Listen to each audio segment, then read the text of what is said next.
Yeah, so if the student presents over 15 minutes, it's gonna be over the 1300th time, maybe that is 1 p.m. 1 p.m. Hopefully, you'll finish within 10 minutes, but maximum 15 minutes. Please don't exceed the 15 minutes. And we have 3 students from each country, total 9 students from 3 countries. Already I have a list of the student list.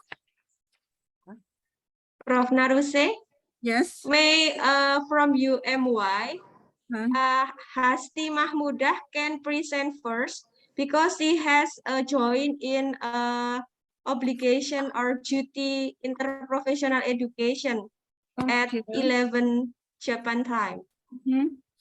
Okay. Hasti, are you ready, Hasti?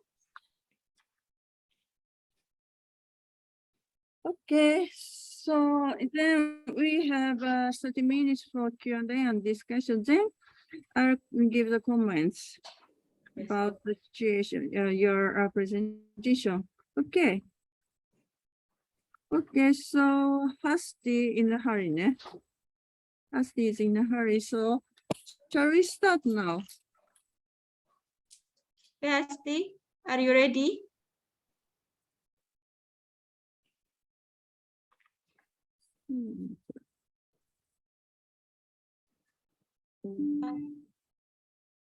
Prof. Naruse? Yes. How about to assess the students? So come from FEDS, UMY, and TMU should Okay. assess the student by the assessment tool that you have sent in the random, right? Yeah, as I already explained at the first session, we are going to assess the student presentation based on the assessment sheet, presentation sheet. This evaluation point is, ちょっと待って. Just wait a minute. Just let me share. これに入ってるかしらね。入ってないね。Yeah, evaluation point the theme of the presentation was clear and understandable. The presentation was evidence-based. The contents was clear and logical. The country's challenges and the countermeasures were mentioned. The speaking speed and the tone were appropriate. The slides were easy to understand. The presentation was completed in the time limits. We are 3 countries lecturers, 1 each from each country, assess the students' presentation based on this assessment points. Okay. So please, okay, let's start the student presentation. So, Hasti, previous first presenter. Okay. ちょっと待って。はい。Sorry. So please please share the Hasti's slide.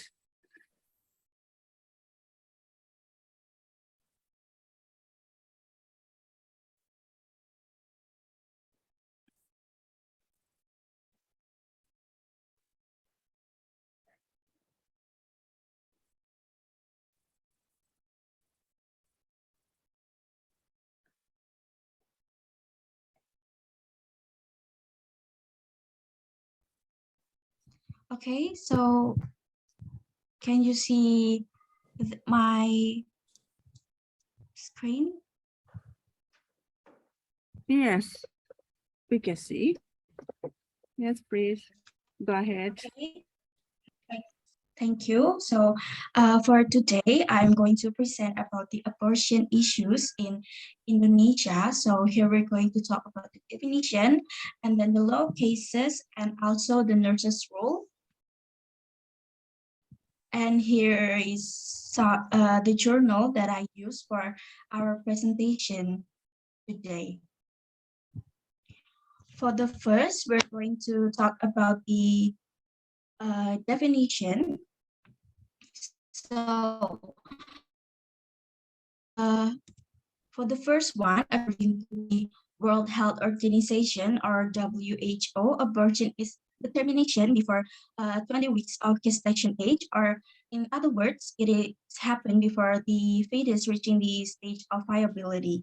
And also, the second one is according to the Indonesian dictionary. So here in our country, abortion, or we call it as aborsi, is divided into two types. The first one is the criminal one. So it means that the abortion is done intentionally for a reason and contrary to the applicable law. The second one is the legal abortion. It is abortion that carried out with the knowledge of the authorities, or in other words, it must be done according to the applicable laws and also regulation in our country. So based on these two definitions, we can see that abortion is the intentional termination of pregnancy by removal of the embryo or the fetus. And then the next one is about abortion law in Indonesia and also in Islam. So in Indonesia itself, abortion is regulated in law number 36 of 2009 concerning about health, and also the government regulations number 61 of 2014. So in both law about the reproductive health. So in both laws, with that everyone is from having abortion except the first one, there is an indication of a medical emergency that detected at an early age in pregnancy, people who are threatening the life of the mother or the fetus who suffer from severe genetic disease or congenital defect, as well as those cannot be repaired. So it is making the baby difficult to live outside of the womb. And then the second one is the pregnancy due to rape, which can cause psychological trauma to the rape victim. And in both laws also say that in carrying out an abortion, there are also several things that need to be done. One of which is that the abortion must be carried out by health workers who have the skills and also authorities, and they need to have a legal certificate determined by the minister. And then the second one is about the law in Islam, as this is explained in the Al-Quran, Surah Al-Isra, verse 31, which says that, and do not for fear of fight them, and for you, indeed, their killing is ever a great sin. And also clarified in verse 33, which says, and do not kill the soul which Allah has forbidden except by right. So based on this verse, there are several laws in Islam regarding to according to the mazhab, or the expert opinion on law that is believed in our religion. So in some opinion, it is stated that the law of abortion is mubah, or it is allowed that as long as the gestational age has not reached 120 days or before the presence of a spirit, or there is still no sign of life and is carried out because there is a shari excuse or a valid reasons for someone to do the abortion. And then the second one is mahruh, or we call, or in other words, it is disliked or offensive act. So it is better to avoid these things, or here we can avoid the abortion because a person who abstain from these acts will be rewarded. And the last one is haram, or forbidden, because it's abortion is also seen as an act of killing human beings.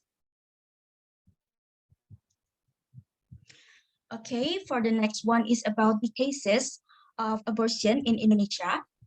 So based on the Central for Health Research at the University of Indonesia, it found that an average of 2 million unsafe abortions that occur in every year. So it means there is still a lot of abortion cases that happen in Indonesia. So what caused this thing? So here in Indonesia, the pregnancy outside of the marriage that occur in the teenage are increasing day by day, and then usually the young couple they doesn't want to have a baby out of the marriage, and also the couple is maybe they not ready to have a children, or maybe shame that they must bear because of the pregnant outside of the marriage, and then these things has led to the widespread of the illegal abortion practice in Indonesia. And then this thing is also supported by the many illegal abortion clinics and then the sale of abortion drugs that can be obtained easily through online. So basically in Indonesia, there are still many illegal clinics that offer in Paris, where Indonesia, such as the services of the traditional birth attendants, or in Indonesia we call it as dukun, especially they're in the outlying area, and then which are usually preferred because they are more economical and easier. It means that they are cheaper, and also there is no certain regulation for the abortion. So someone, as long as they can pay, everyone they can have the abortion in these illegal clinics. And then in addition, the illegal abortion are also usually carried out by consuming the abortion drugs. So in Indonesia, the illegal distribution of the abortion drugs through social media occur openly and widely because of the opportunities, and then caused by the absence of the strict safeguards. So there are still a lot of illegal abortion drugs transaction on the social media, because even though we had the government regulation about the prohibition of distributing the abortion drugs, the government is not firm enough to handle these things. So here is some example cases that happen in Indonesia. As you can see here, when I look for in Twitter about the abortion drugs, or we call it as obat aborsi, there are still a lot of tweets showing that they sell an abortion drug. So even we do not know yet whether they really sell it or not, but still we can call it as an illegal act that can cause someone to consume an illegal drugs in order to end the pregnancy. And as we know, in this platform, everyone is including someone who is still a minor, or maybe a teenage who have the problem, or it means that they pregnant outside of the marriage. They can't even access to the sites, and they might think of doing this illegal act, which is this shouldn't happen. And then the next one, as you can see here too, here is some article that show us about some illegal abortion clinics that closed by the police. In this first article, it said that the police, they found the fetus in the garbage. And then the other article, it says that the illegal clinic has aborted almost 1,000 fetuses. And the last one here, you can see that these illegal abortion clinics, they even have a burning place for the fetus. So it all means that this clinic is absolutely an illegal clinic, because all of this news, all this thing is definitely won't be done by a licensed health worker. So by this, I can say that these two things is one of the things that increase the possibility for someone to have an illegal abortion in our country.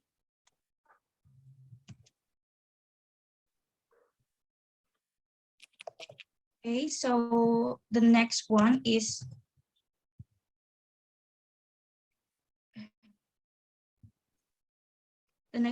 about the nurse's role. So here I got two options. The first one is about nurse's role for legal abortion. So for this case, we can provide education about abortion that is allowed and how legal abortion is. It means that the abortion must be carried out according to the existing medical regulation, and also we need to provide assistance or giving the patient a positive support for someone who is going to have an abortion, because this will definitely affect the psychological condition of the patient. For example, for them who uh, waiting for the baby, and also for them who are being a rape victim. And then for the illegal one, we can prevent this, or we can prevent this illegal abortion by educating the children or the teenage about the prohibition of promiscuity, so that by this we can reduce the rate of pregnancy outside of the marriage that leads to an illegal abortion. We can also provide education about the dangers of illegal abortion, because it can cause someone to have many complications, but in the short or the long term, it can lead that. Okay, so maybe this is my presentation for today. Thank you so much for the time. Wassalamualaikum warahmatullahi wabarakatuh.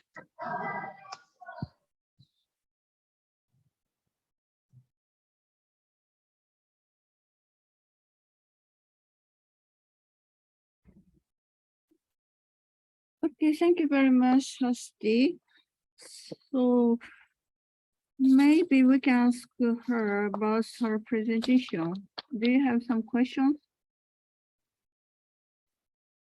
She is going to be leaving by 11 o'clock. So first of all, we ask her about your question. Do you have any questions?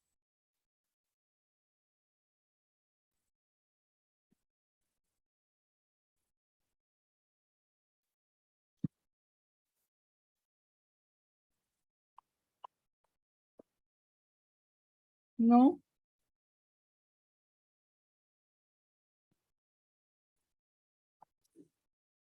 Okay, so I have a question. Hasti, I have a question regarding your law. So based on the Islamic value, you have your law is prohibited to have an abortion, right? Yeah. Yes. Yes, but you said within two cases maybe allowed to have abortion in case of emergency, medical emergency cases, and another one is rape case, sexual assault. Yeah, except that you said within 120 days, you may be able to have an abortion, right? I'm sorry, Professor, can you repeat the... Yes. What do you say about your law? You mentioned about 120 days, something like that. Okay, so in Islam, so there are several law about the abortion according to the mazhab, or it is an expert method of law, like what is written in the presentation. So the abortion is allowed, or someone can have an abortion as long as the gestational age has not reached 120 days. So it means in our religion, it is believed that before 120 days, the baby or the fetus on someone's womb, they are still not have the spirit, or we call it, or in other words, the baby is there is no signs of life of the baby Yes. before it is 120 days age. No, yes, I know, I understand it, but I'm asking about the relationship between that concept. You said with less than 120 days, maybe the mother, the pregnant lady can have an abortion, but those 120 days are the case of rape or case of medical emergency. Normal pregnancy is not allowed for the abortion, right? Yes. In any in any reasons, the person who has a normal pregnancy, they are not going to have, they are not allowed to have abortion with any reasons, right?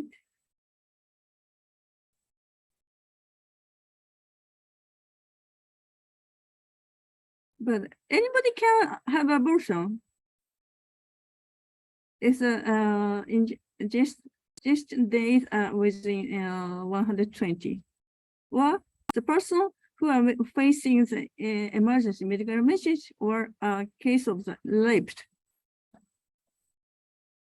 Okay, Only so those person, only those people can have abortion. Well, everybody can have abortion within 120 days. okay, so they can have an abortion if there is like some indication, some medical indication that makes the mother or the baby that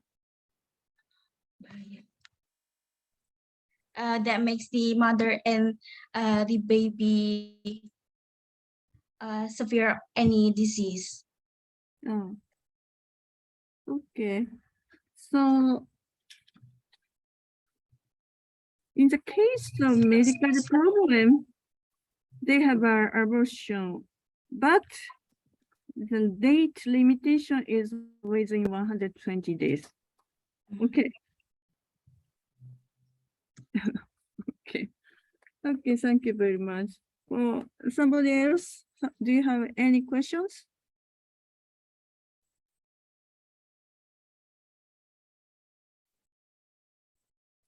No? Okay, so maybe later on we have a discussion and Q&A. Okay, thank you very much, Shasti. Okay, so let's move on to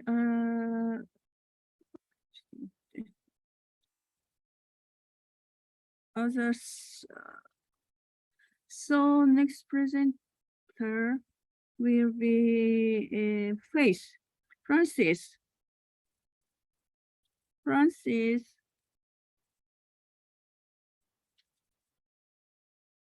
Francis. Hello, good morning po.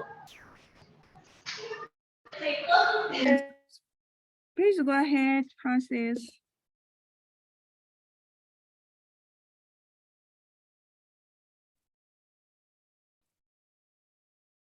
Your turn.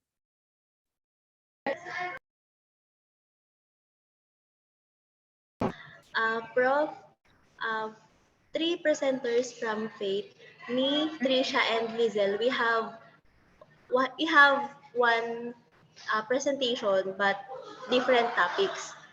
Okay. Our PowerPoints are combined. Yeah, okay.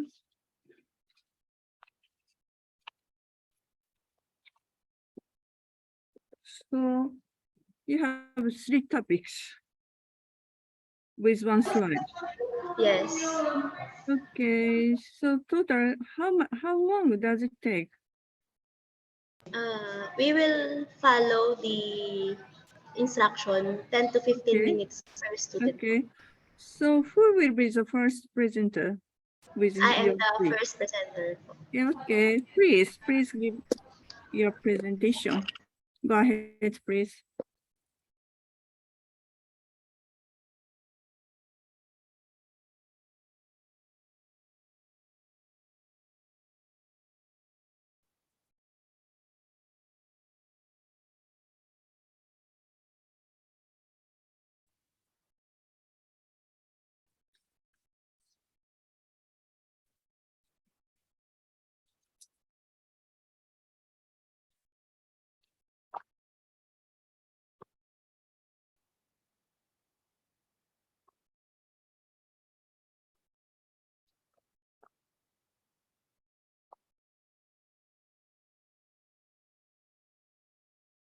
Can you share your slide?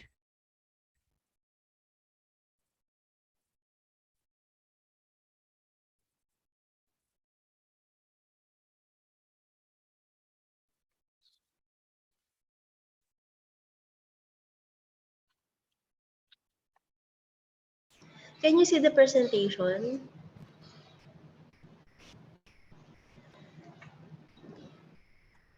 Yes.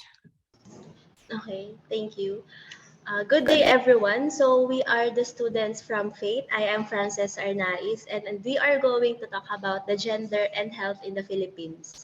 So we have this law, Republic Act number 10354, or the Responsible Parenthood and Reproductive Health Act, which is also called the RH Law.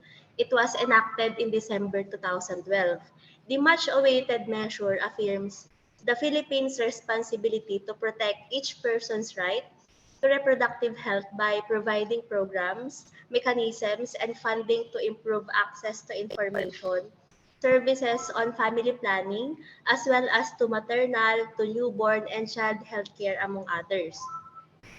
After long and heated debates on the RH bill in the outside Congress, the passage of this landmark legislation is triumph for the health, gender, and anti-poverty advocates. With a national policy in place, Filipinos can better plan their families, pregnant mothers, and their children can readily access professional healthcare.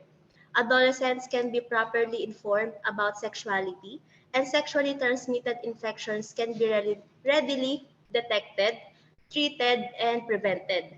But this can only be achieved if the reproductive health law is carried out fully and effectively. The challenge now is the challenge now lies in its implementation in our country. Next slide, please. 12年にリプロダクティブヘルスローっていうのができて、母子保険のサービスにアクセスできるようになったってことです。Okay, go ahead. Next.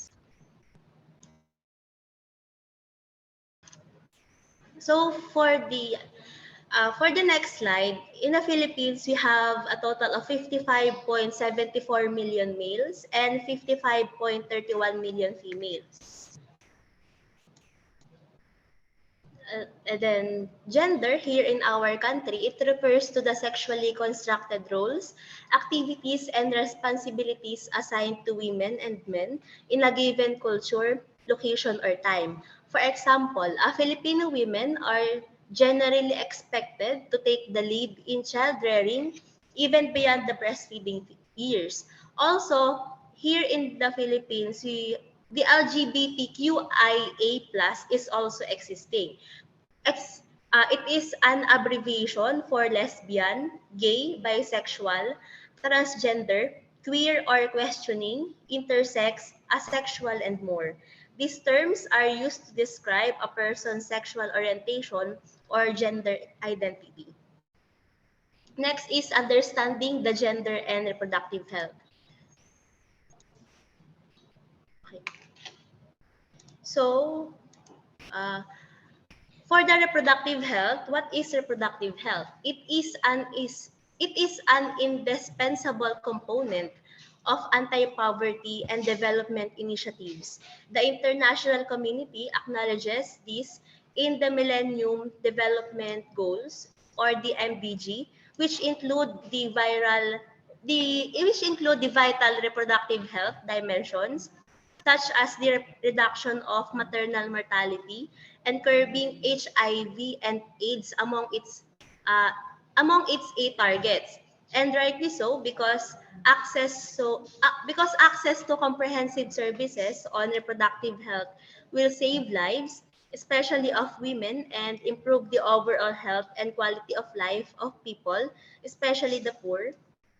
Critical aspects of reproductive health, such as childbearing, maternal survival, and unplanned pregnancy, affect the health and education of individuals as well as the population. So, the reproductive health law defines the reproductive health as the state of complete physical, mental, and social well-being, and not merely the absence of disease or infirmity.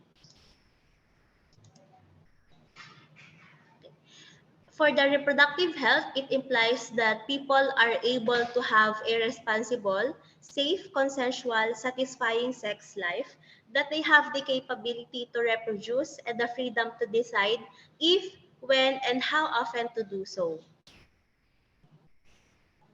So why is reproductive health important?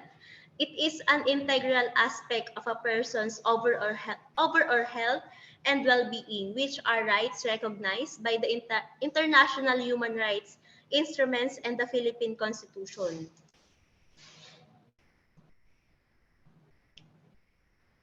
So for the urgent health issues, which call for the need to prioritize Filipinos' reproductive health, among these are the high rate of maternal mortality at 221 deaths per 100,000 live births. This is according to the Philippine Legislators Committee on Population and Development Foundation Incorporation.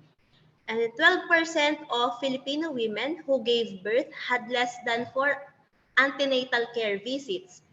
And then only half of Filipino women use family planning methods. The more than 19% of married Filipino women have an unmet need for family planning, such as they are not using any family planning method because they do not want any more children or prefer to space birth. Then more than half of pregnancies in the country are unintended, and 1/3 of these end in abortion. Already before COVID-19 pandemic, the Philippines saw about 2,600 women dying every year due to complications from pregnancy or childbirth. This is according to the United Nations Population Fund, and the total unintended pregnancies in 2020 reached 2.56 million, which is 751,000 more than the year of 2019.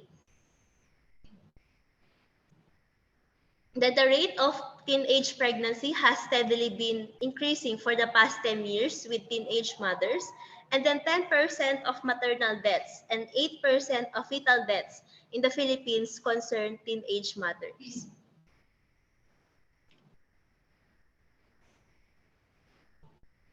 Then next is, why is gender relevant in reproductive health? So as a social construct, the gender permeates human interactions and societal systems, including those involving in the reproductive health.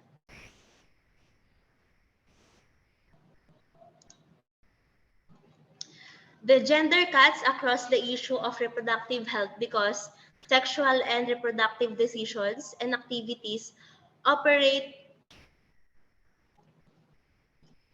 wait lang, previous slide, operate within a context where gender expectations, roles, and attributes are defined.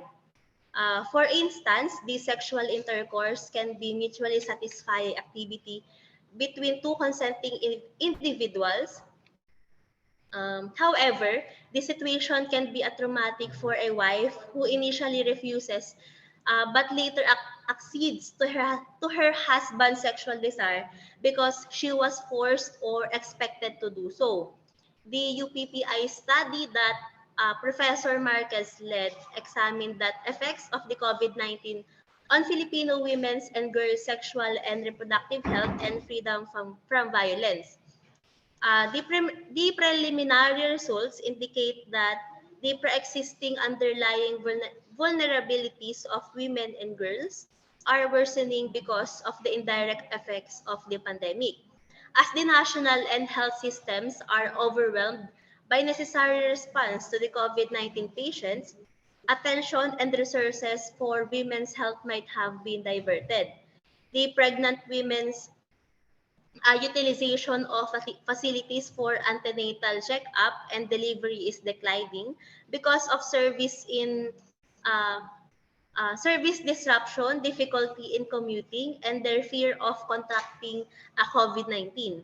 Similarly, their access to modern contraception has also been facing challenges. Um, Next is why focus on women's reproductive health. The reproductive health law subscribes to the principle that gender, the G, equality, and women's empowerment are central elements of reproductive health and population development. For one, for one, I am referring to women and not men, get pregnant, hence their well-being and that of the child they carry deserves special attention in the reproductive health cycle.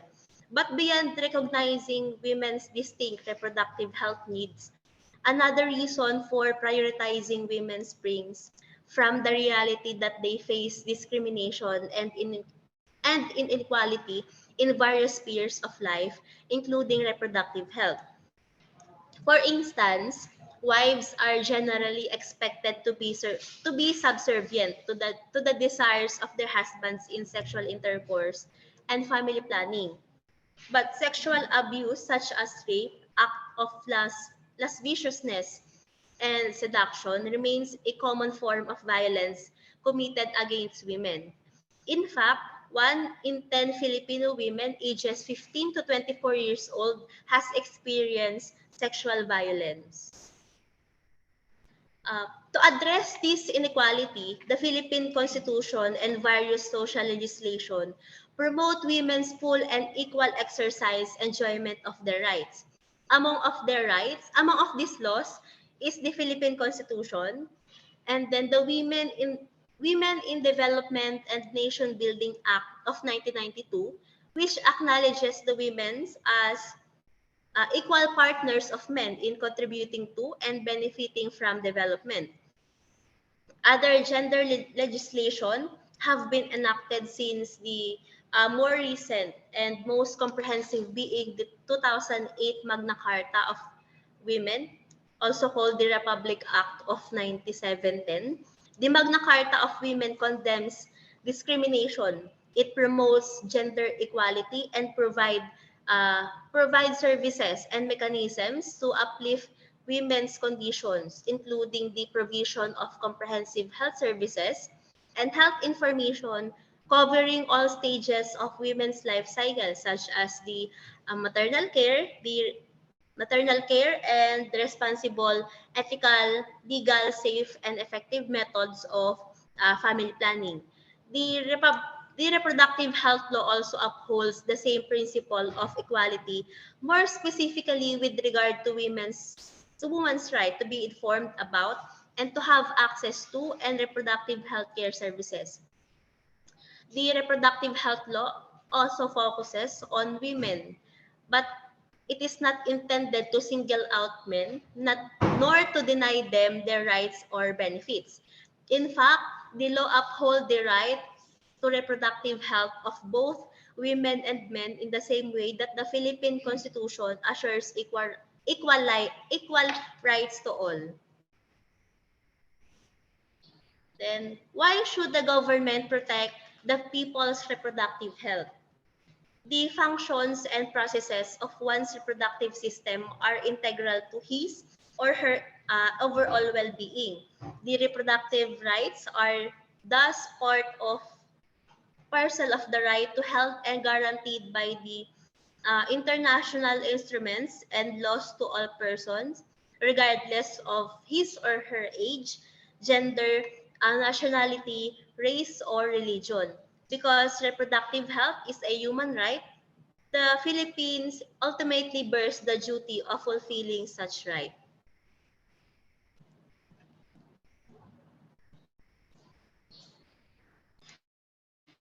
That is the end of my presentation. Next is Lizelle. Thank you, Frances. So now I will be discussing the specific diseases acquired from the issues that Frances mentioned earlier. So first, here in the Philippines, one of the most prevalent and evident cases of sexual transmitted diseases is HIV or AIDS.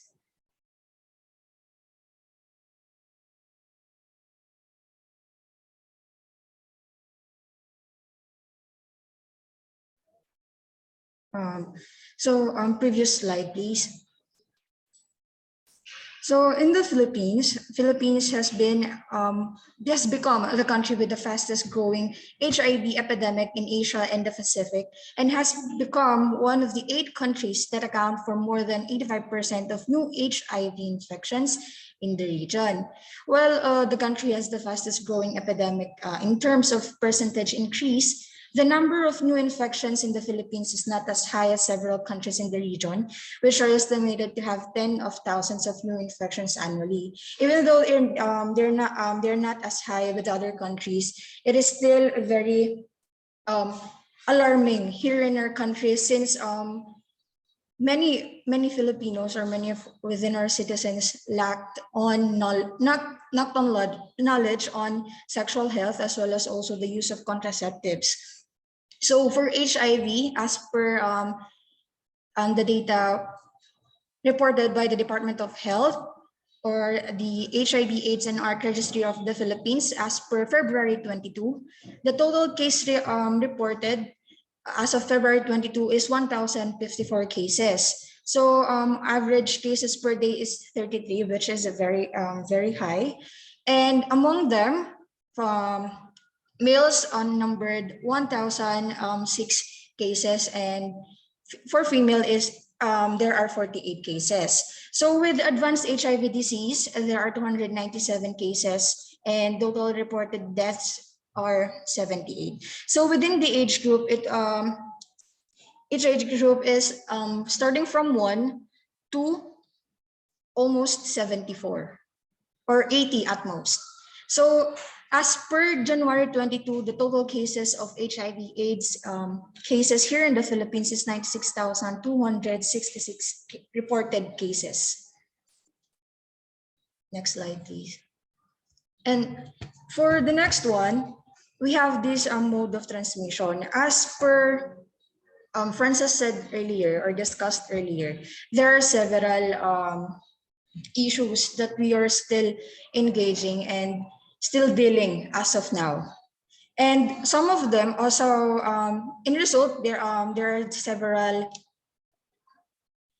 situations that, certain situations such as we have the teenage pregnancy, the unable to follow, they were unable to follow the family planning, and accumulating or acquiring different sexual transmitted diseases because of lack of education due to education on sexual health. So their mode of transmission from 1984 to 2007 is and 2008 to 2013, the comparison between those time frame or lengths can be seen. For the green one in the pie graph, as you can see, it is caused by the IDU. Then for the red one, it is the needle prick, or when they're injecting drug to themselves. Then mother to child, when accumulating from the pregnant mother, with a heterosexual,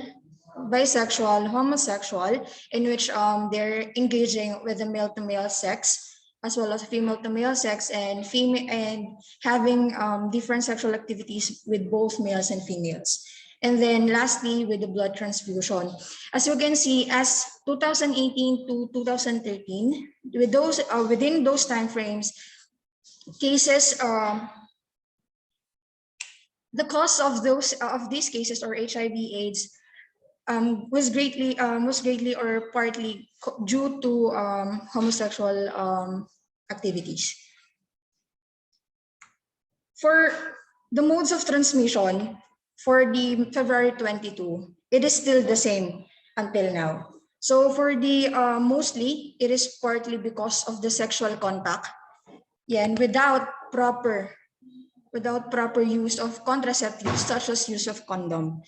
So for the mode of, we have the sexual contact among male to female sex, to male sex, sex with males and females.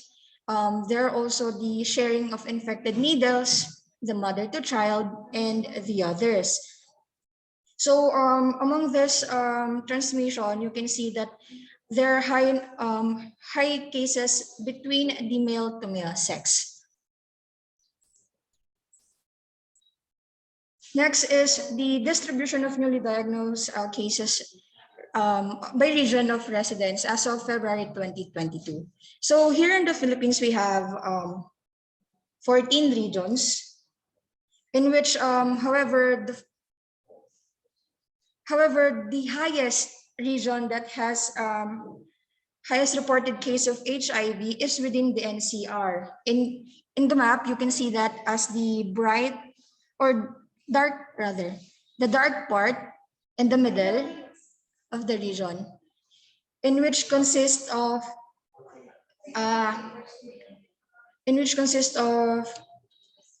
Manila, which is the capital of the Philippines, and the neighboring towns or cities such as Quezon City, where pubs, nightclubs, and gay bars are there mostly. Then followed by the region 4A, which is our region here in Batangas, then region 3, 6, 7, and so on. So for the high-risk specific population, mostly they're accumulated with a pregnant woman with HIV. So here in the Philippines, it is still prevalent within pregnant women. So they're HIV positive at the time of diagnosis. Usually their ranges from 16 to 32 years old. So if you would, as Frances said earlier, teenage pregnancy is really evident and prevalent here in the Philippines, especially during this time of pandemic. Then next is the overseas Filipino workers, or what we call OFW, the ones that we call heroes working abroad or in the other countries, whether on land or in seas. And mostly they also accumulate the HIV/AIDS, which is among the reported case of 1,054 as per February 22 rather, 94% of those is male, in which they engage within the male to male sex, and those ages range from 24 to 70 years old. The next one, which is the transactional sex. So there are 78 reported cases due to it, and 96% are mostly males, and then the latter are females. So it ranges from 15 to 54 years old, and actually technology became one of the medium why this transactional sex and acquiring HIV through it make it possible.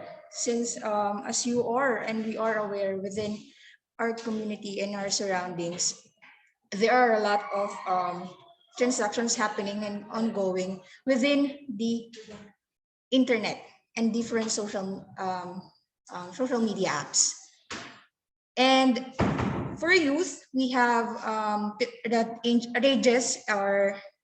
ranges from 15 to 24 years old. There are 311 cases, in which mostly there are 95% of it is males. So as you can see here in the table, or in the picture that you can see on the screen within it, the modes of transmission mostly are from male-to-male sexual interaction. Same with for the children, in which mostly they're the product of sexual abuse that ranges from ages lower than 10 years old, and for adolescents 10 to 19 years old. So for ages 15 to 17 years old, there are 12 cases, and for ages 18 to 19 years old, there are 50 cases. However, among them, some of them are diagnosed with HIV already, since they were born. So, maybe they were accumulated that or acquired within their mothers. However, most of them do not practice safe sexual intercourse and do not acknowledge and use sexual contraceptives for it. Next is for the sexually transmitted infection. So since HIV and AIDS are prevalent here in the Philippines, maybe some of them were unreported cases. There are still huge number of unreported cases. If HIV is still left untreated, it could cause to another infections or diseases that they can accumulate if they continue to do that without proper intervention. So one of them are the sexual transmitted infections such as human papilloma virus or HPV, the genital warts, genital herpes, syphilis, gonorrhea, and chlamydia. And that's all for my presentation. Thank you.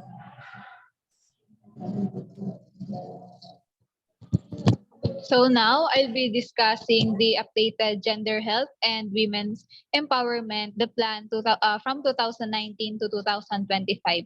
So this GEWE plan is the government's guide and key reference in formulating the gender and development plans and budgets.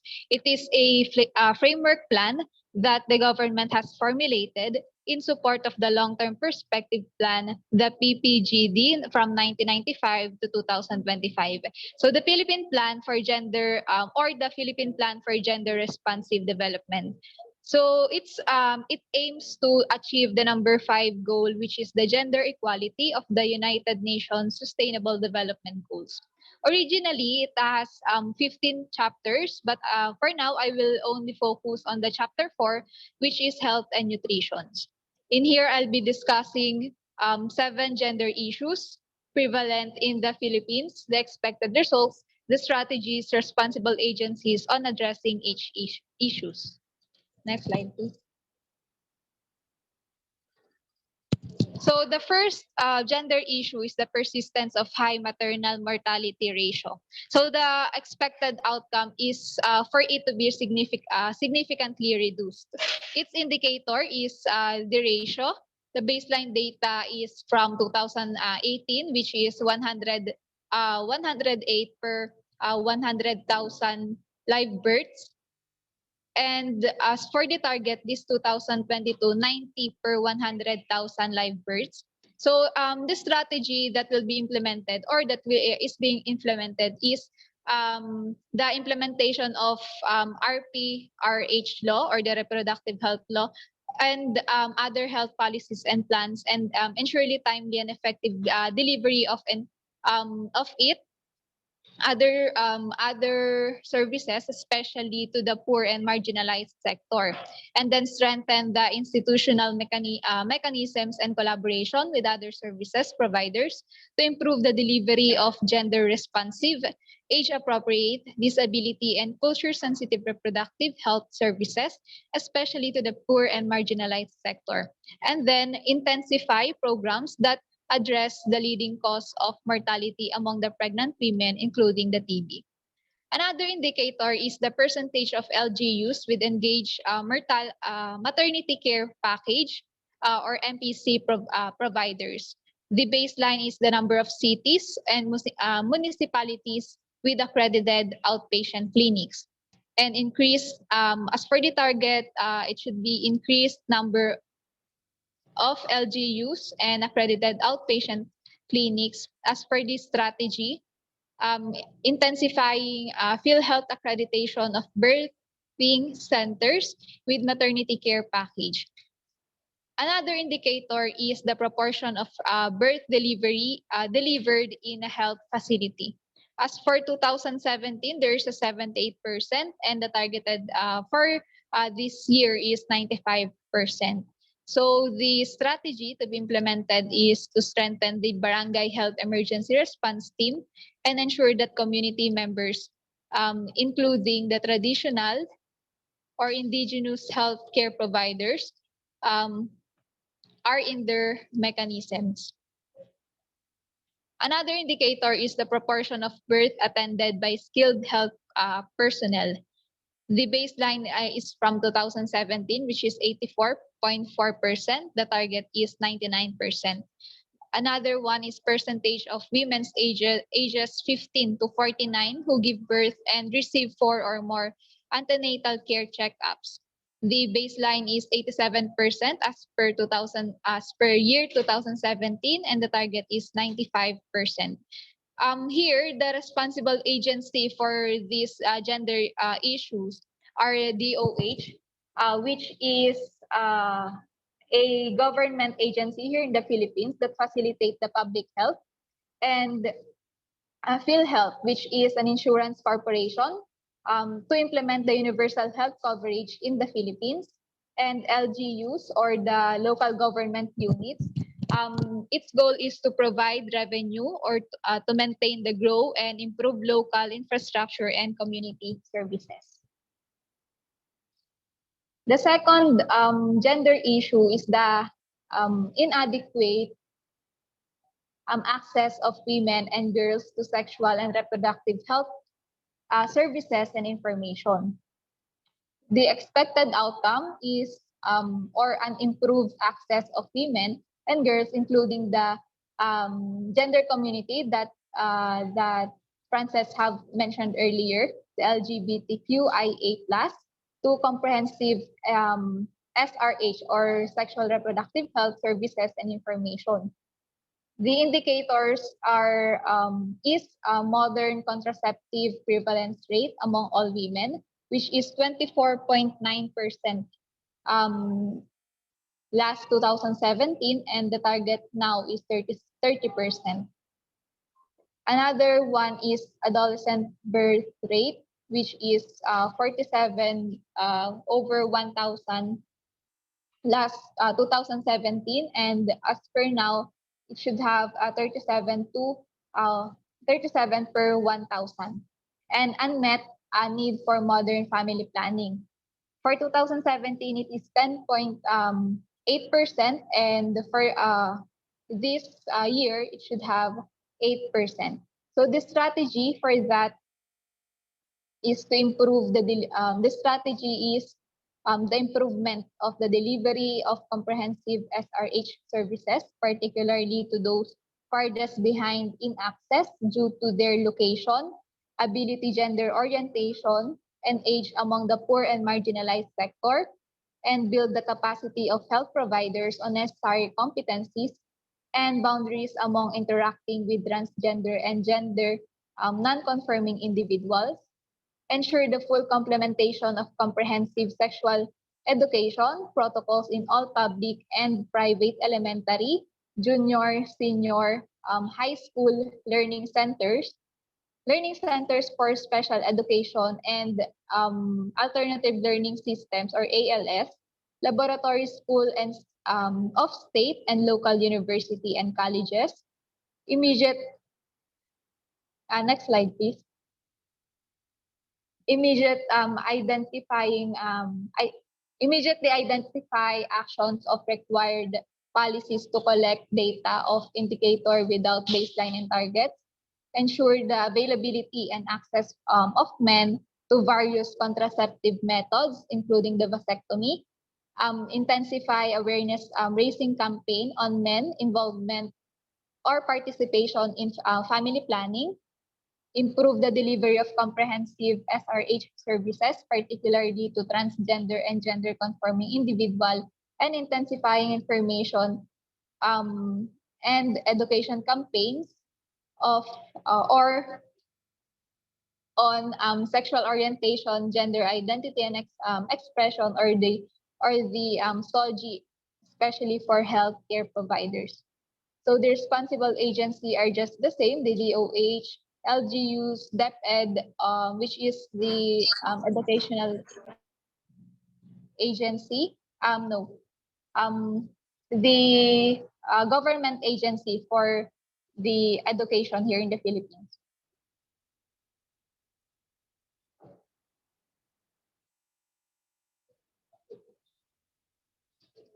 Another indicator is the percentage of health facilities with no staff or out of essential drugs and vaccine. As for 2016, the baseline data is 65.4%, and the the targeted percentage for now is 90%. And then percentage of claims for PhilHealth maternity benefits released. So for now, as for the baseline, we have no data. The target is 100% of claims and release and disbursed.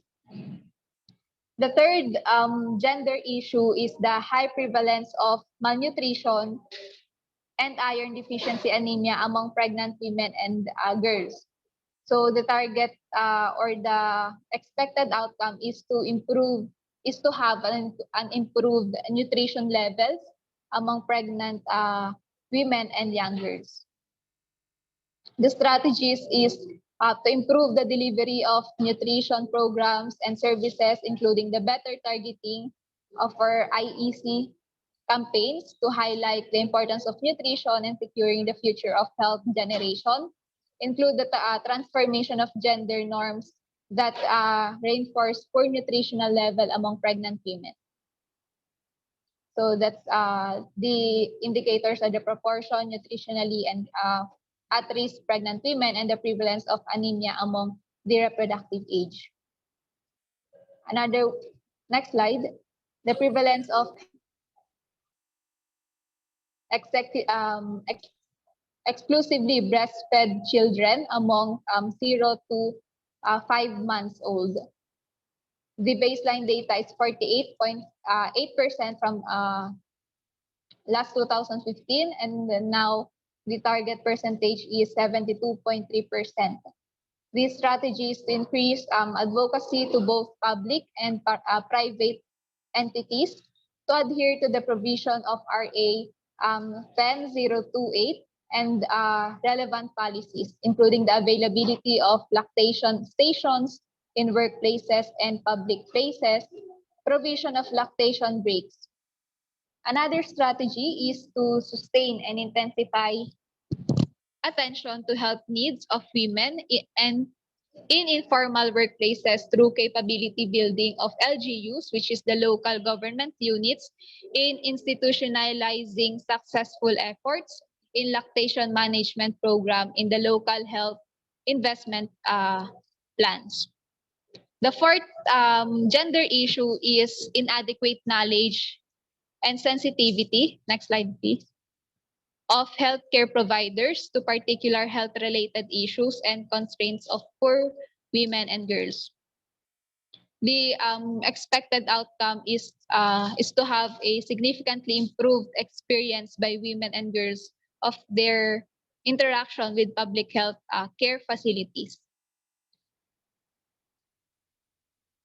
The strategy is to immediately identify actions or required policies to collect data or indicators without baselines and targets, issue policy and guidance notes on the gender responsiveness of health, nutrition, and FP services in compliance with law, revisiting the existing training modules if it has incorporated gender, culture, and disability sensitivity, including the special attention to the health needs of the LGBTQIA+ community, ensure awareness of the duty bearers to the special health needs of people with different SOGI as well as new regimens to assist them, including but not limited to hormone therapy, voice and communication therapy, appropriate sexual and reproductive health and mental health services.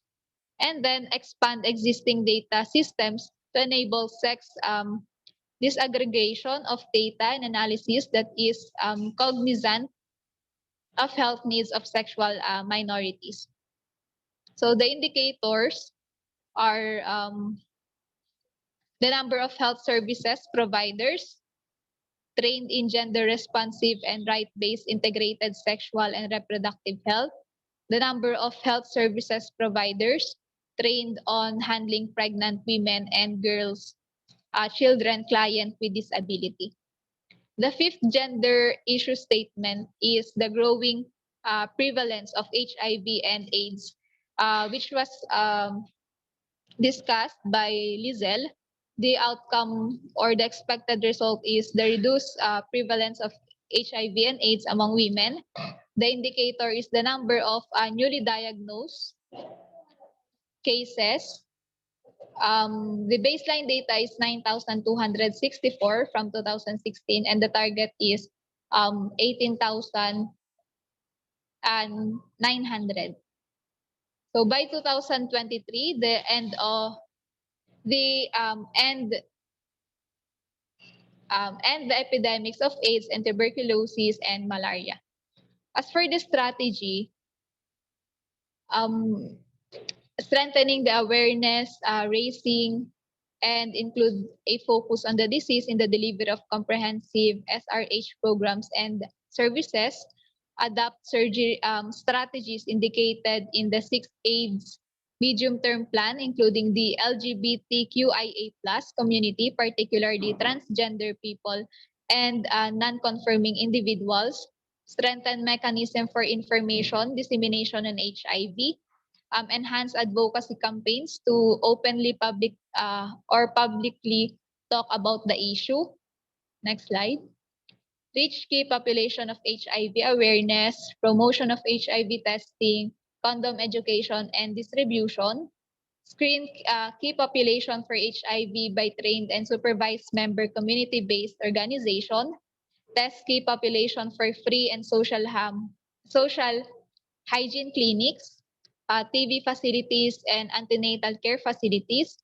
Enroll HIV to free antiretroviral therapy or DOH designated treatment hubs.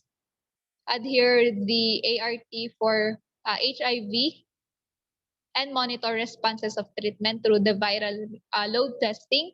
Immediately identify actions or policies to generate data for indicators without the baseline and target. Improve the delivery of comprehensive SRH services, particularly to transgender and gender-conforming individuals, and intensify the information and education campaigns on SOGI, especially for healthcare providers. The second to the last issue is the poor mental health among women. Next slide. And the expected result is to have an improved mental health among women, including the trans individuals and gender non-conforming individuals, particularly the victim and survivor of violence, and those from marginalized social groups. These strategies is to have an immediate identify actions or required policies to collect data or indicator without baseline data and targets. The fully implementation of the Mental Health Act or the RA 11036, strengthen awareness through a mental health promotion campaign, build evidence on the prevalence and cause of mental health problems in women, as well on the mediating and protective factors, promote the formulation and implementation of health policies that address women's need and concern from childhood to old age, enhance the competency of primary healthcare provider to recognize and treat mental health consequences on domestic violence, sexual abuse, and acute and chronic stress in women. Include and highlight mental health in the delivery of basic health services. Next slide. expand services for mental health, integrate and highlight the importance of mental health, and advocate, facilitate, and strengthen the organization of support groups. As for the last gender issue, there are gender-related barriers to tuberculosis prevention, diagnosis and treatment that need to be addressed. So the expected outcome is an improved benefit by women and men from the National TB Control Program. The indicators, the number of maternal deaths due to tuberculosis, and the baseline data, the baseline data is to be determined, and the strategy is to develop gender-related TB indicators and promote the regular use of sex disaggregated data in policy and program reporting, undertake gender-related and responsive training of TB practitioners, undertake research on the gender and TB that can further inform the management of the disease, adopt good practices from around the world in addressing gender and TB control, and lastly, develop tuberculosis community rights and gender protocols and cascade implementation at the regional or LGU level. So as for the responsible agency, those are the same, the DOH, PhilHealth, or the local government units, which is or known as LGU. So that's it for our presentation for today. Okay, thank you very much. Thank you for Francis, Lizel, and Tricia. There are so many constructed measures. Oh, I think it's quite different from Japan. We don't have mentions countermeasures like you.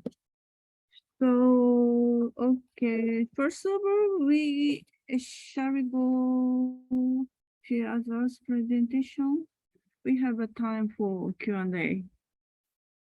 Okay, thank you very much for student. Okay, so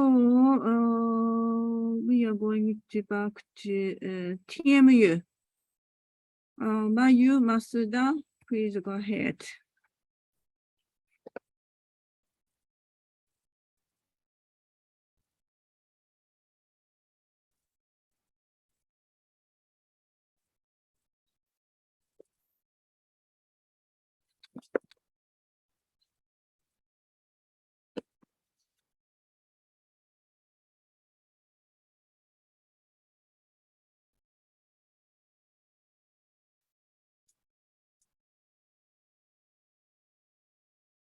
Can you share? Can you share your slide, Mayu Masuda? Okay.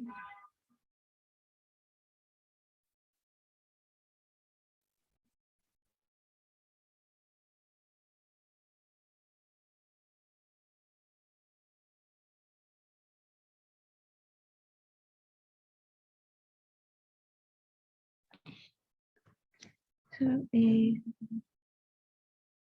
can you see the slide?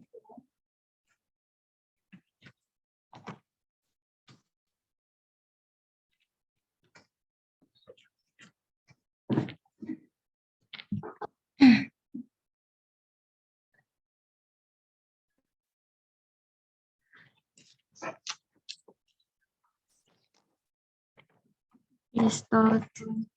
Hello, I am Master from Tokyo American University.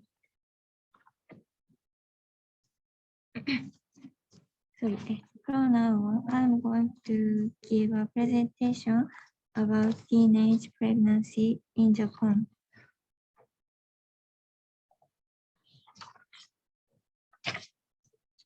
First of all, the number of teenage pregnancies in Japan is on the rise due to the active sexual behavior of young people and low knowledge of contraception by the spread of SNS. By the COVID-19 pandemic, schools are closed, children live alone and have more free time, so it is so that unwanted pregnancies and sexual assault are increasing as a result of spend more time with their boyfriend and meeting stranger adults on social media.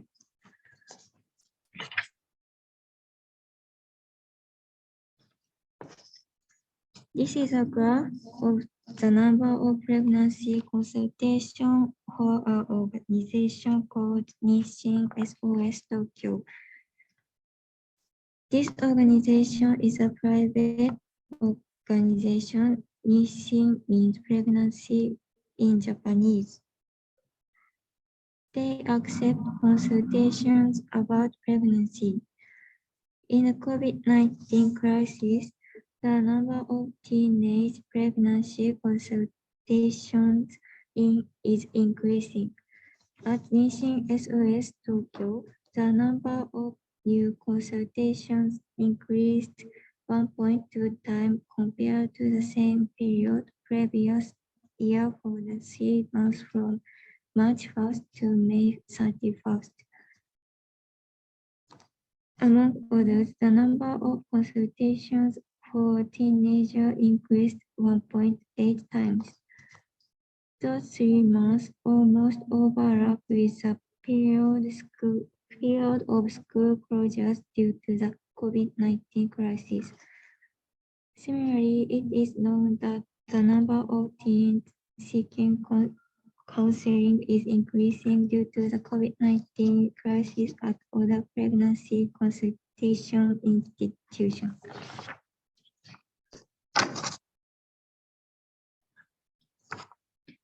Earlier, I introduced data from private organizations, but I also checked data from the Ministry of Health, Labor, and Welfare. However, data on teenage pregnancies and COVID-19 was scarce. In a study conducted by the MHLW, a fact-finding survey on unexpected pregnancies of young women who have no place to be with difficult program under the COVID-19 pandemic and consideration of support measures from the unexpected pregnancies and unwanted kids among the 10 groups that received consultations on sexual intercourse. They conducted a year-on-year comparing for the number of consultations for 8 groups that had grasped the number of consultations related anxiety about pregnancy and anxiety about raising children. As a result, it was found that there were more consultations regarding pregnancy from March to June 2020 compared to the previous year. Next. This is a graph about the age of the consultant. Blue is under 18, orange is over 18. Regarding the age of the consultants, the pregnancy percentage of those under 18 years old among the consultation from March to May increased from the previous year.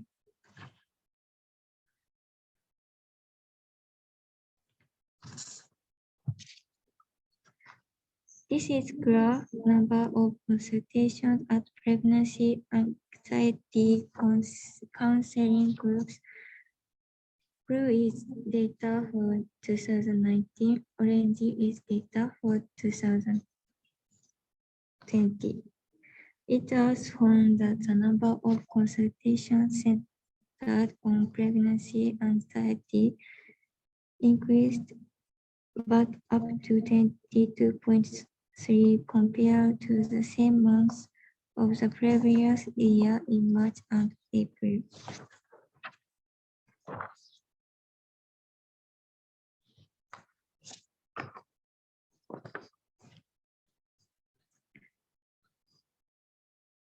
The consultations that are characteristic of the COVID-19 crisis were as follows. Parents are at home, difficult to call for consultation. Escalation of frequencies and content of sexual abuse. Due to self-restraint and leave of absence, perpetrators spend more time at home, exacerbating the means. There is no escape because the suspension of schools and public facilities. They can go to via pregnancy test by self-restraint. Difficulties is in obtaining low dose pills and emergency contraceptives due to refraining from medical examination.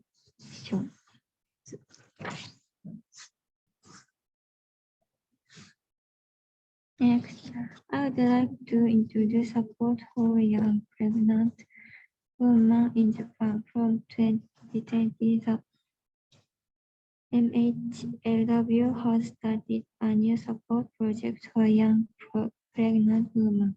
They provide consultation support using SNS so that young pregnant women who have physical and mental troubles and anxiety due to unexpected pregnancies can receive the necessary support in their immediate surroundings. In addition, support for young pregnant women will be provided according to the actual situation in various regions by interesting outreach and support for young pregnancy to NPOs.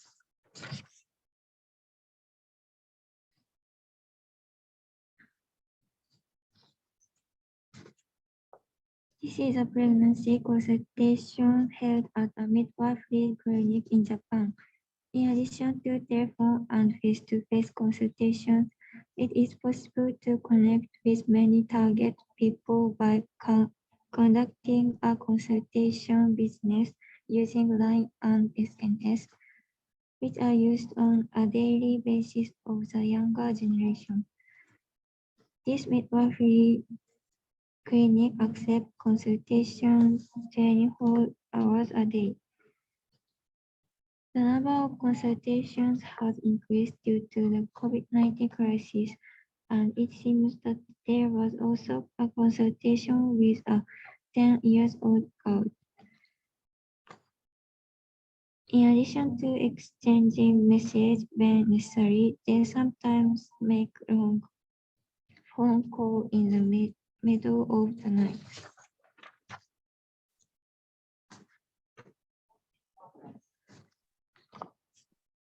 This is a summary. The number of consultations regarding pregnancy increased from March to June 2020, which overlapped with the period self-restraint at school. MHLW started a support project for young pregnant women from 2020. Consultation support is provided using SNS such as LINE, which is easy for the younger generation to use.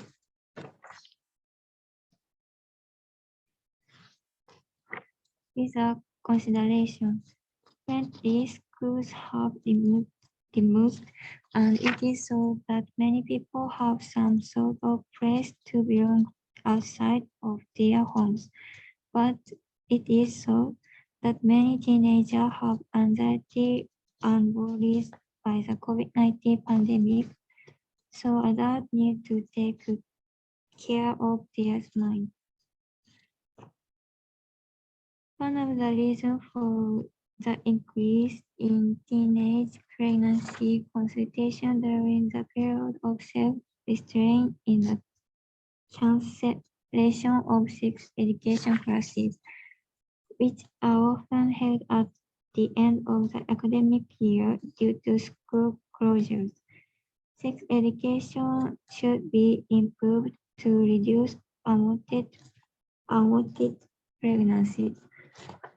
It is necessary to create an environment in which it is easy for young people to seek advice through the use of SNS. References are here. That's all. Thank you.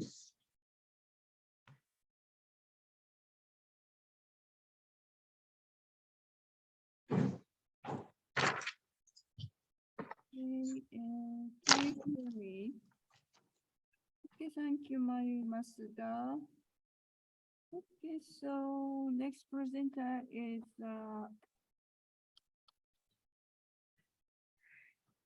Irvi.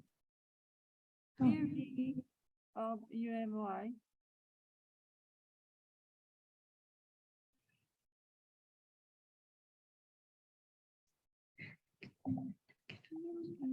Irvi,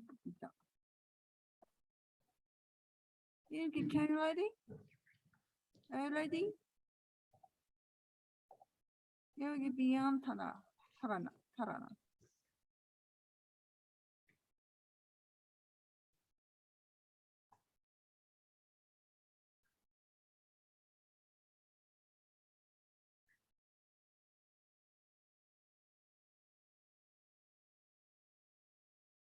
Hello, Irgi. Can you hear me?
샤키라이나 Irgi.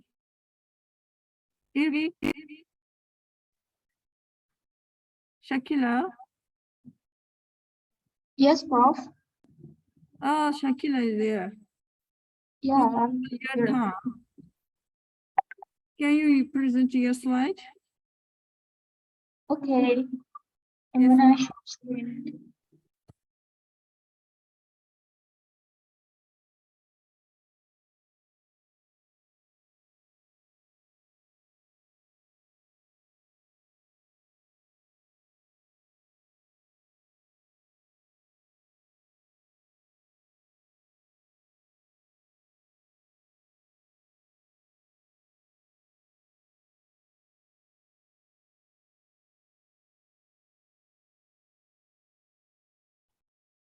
Okay, can you see my presentation, guys?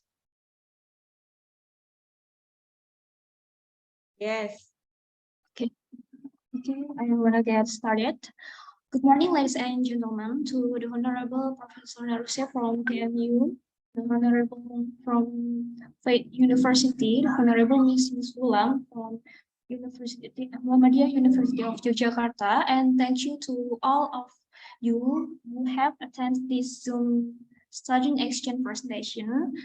Okay, hello everyone, I'm Shasha, and now let me show you a presentation entitled Abortion Law and the Role of Indonesian Nurse to address the problem of abortion in young women.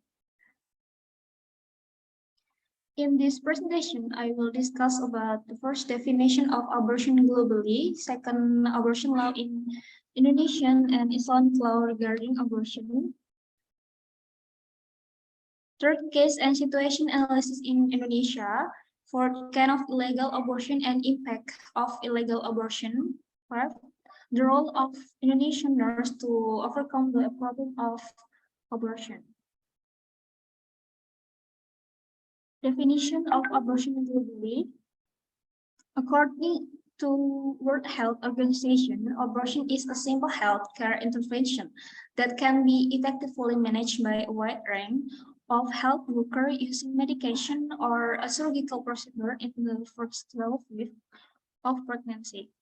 Medical abortion can also be safely performed by the expectant mother outside a healthcare facility. In whole or in part, this requires that the woman has access to accurate information, quality medicine, and support from health workers if she needs or wants it during the process. How is abortion illegal in Indonesia?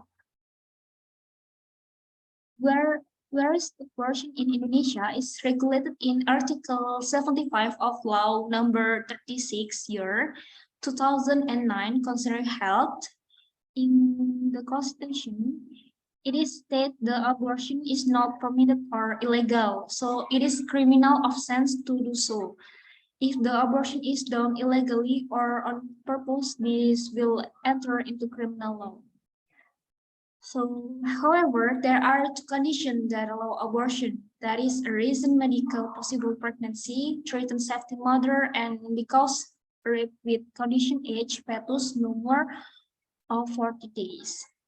Abortion for reason of safety can only be done after obtaining the consent of the pregnant woman and her partner, except for rape victim, and certified health service provider, as well as through counseling or consultation action carried out by a competent and competent counselor.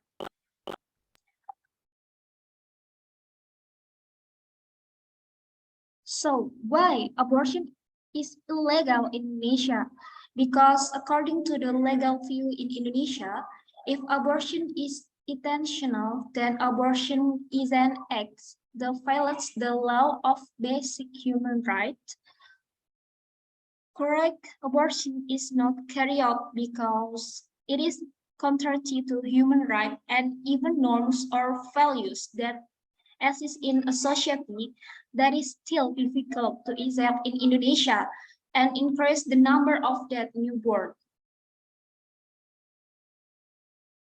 As evidence-based nursing or EBN, the title abortion in the application of criminal law in Indonesia. Okay, abortion in Islam. Abortion in Arabic is also called al-ijtihad. Gestational age has reached after the age of 120 days from the beginning of her pregnancy, then the law is haram. Because in Islam, having children is sustenance and children are a gift given to a mother. Children are not a disaster that must be killed in the Jahiliyyah era. Parents in the Jahiliyyah era were afraid that if they paid for their daughter's life, they would fall into poverty in that area. Princess considered unable to be independent and productive.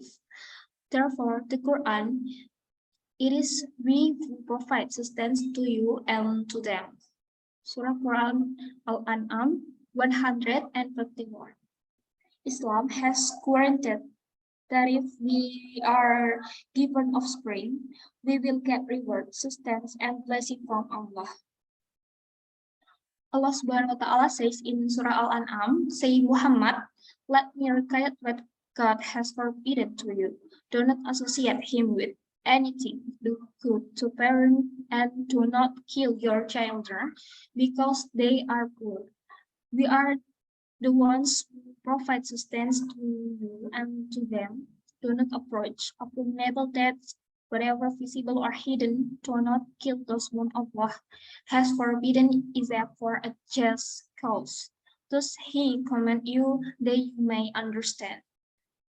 As evidence-based nursing abortion in the hadith of Munaj Ahmad bin Hanbal.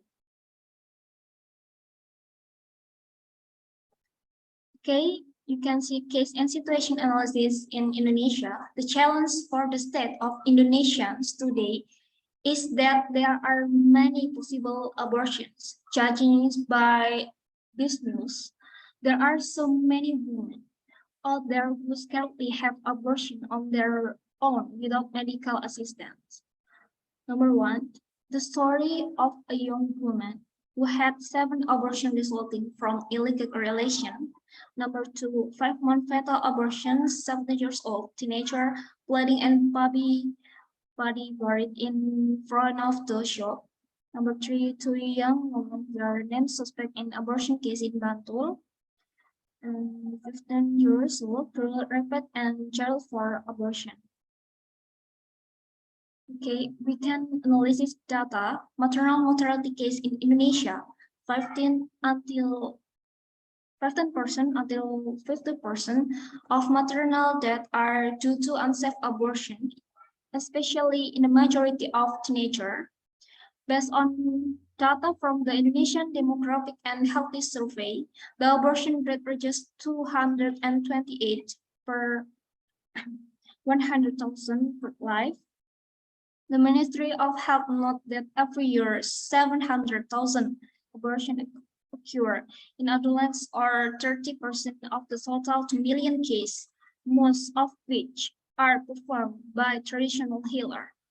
From a study conducted by Indonesian Family Planning Association in 2005 in 9 cities on abortion with 3,685 respondents, 27% were carried out by unmarried clients and usually had an abortion first by drinking a special potion.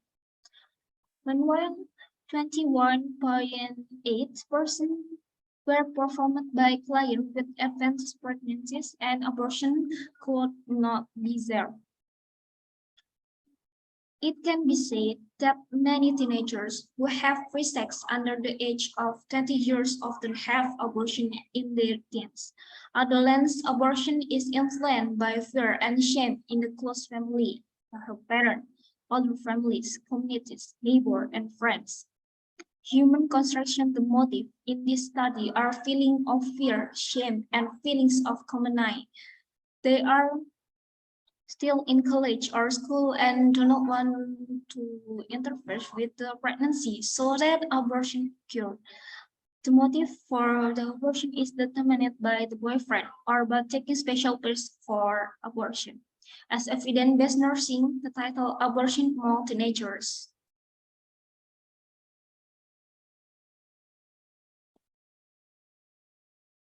Okay, kind of legal abortion. Number one, herbal plant. According to research from the Journal of Toxicology, certain types of plants have been used for a long time as a method of self-administered abortion.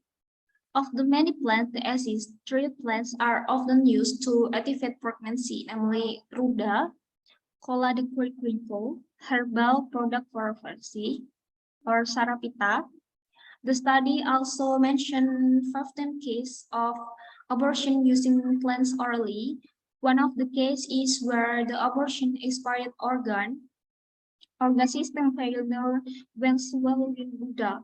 There was even a woman who died from consuming sarapita. Number 2, hurt yourself. One way to cancel without asking for help is self-dividing. Self-harm is usually done to deal with emotional pain, anger, and occasional frustration. Drop yourself, hit the stomach, and step a blunt object into her vagina. Number 3, drug for self-rape. According to a study from the Journal of Clinical and Diagnostic Research, the use of abortion drugs without a doctor supervision can increase the risk of death.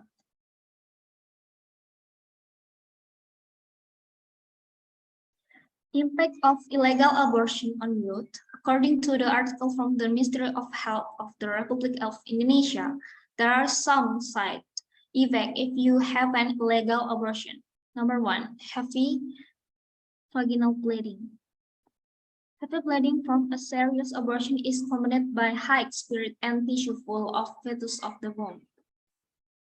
Whether spontaneous abortion, medical or illegal with drug, obtaining abortion by illegal or other alternative means can cause severe bleeding. Exacerbate vaginal bleeding can lead to the death, especially if the abortion is performed illegal with minimal methods. Number 2, infection.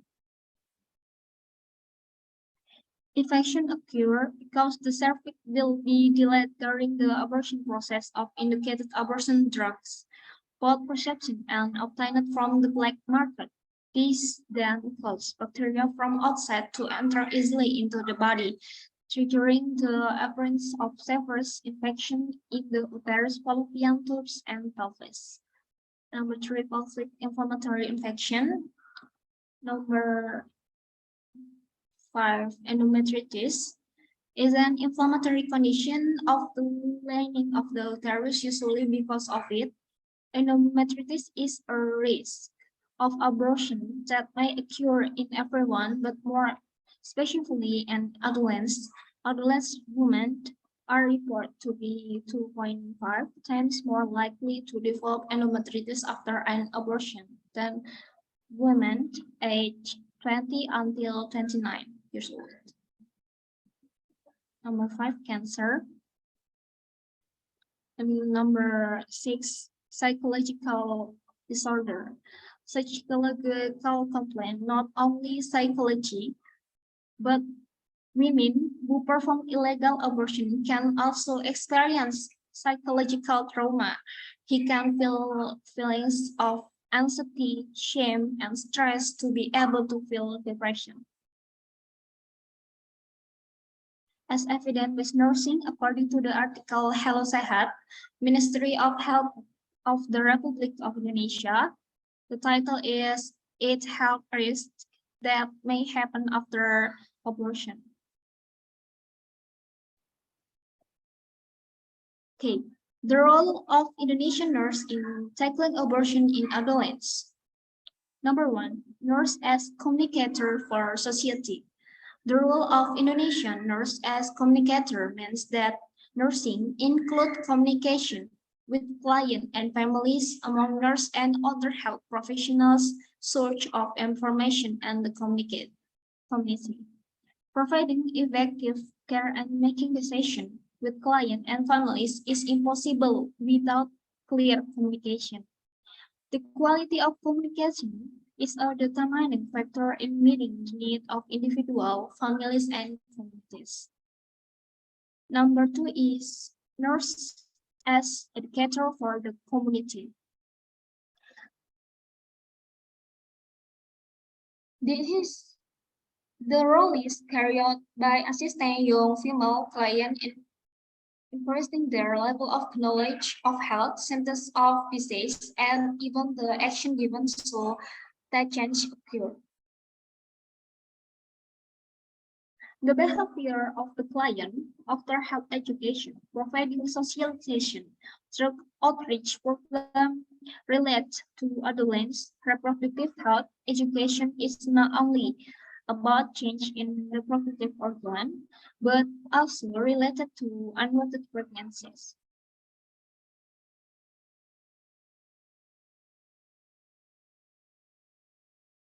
accompanied by the socialization of laws and regulated at the village pregnancy, and city level regarding abortion, who perform abortion and medically perform them because most of them are teenagers who are stuck with promiscuity and premarital sex because of the invitation of their friends and the influence of the environment in general.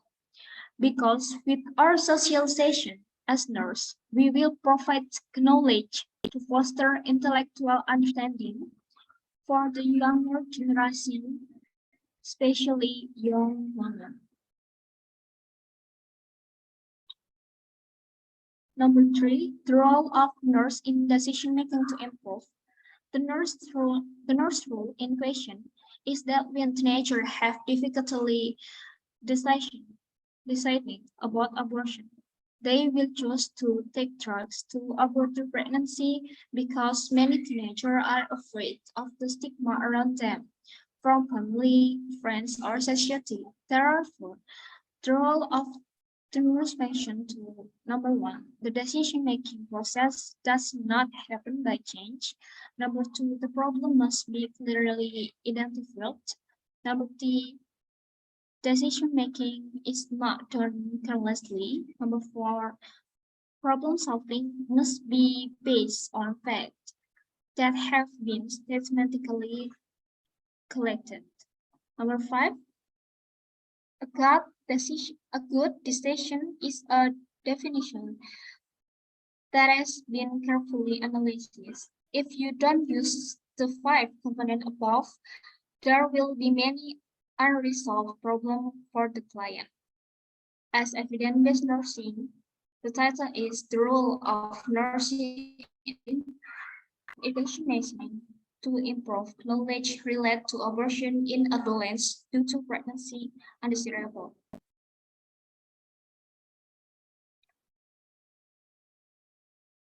Okay, thank you for your attention. Maybe enough for me. Thank you.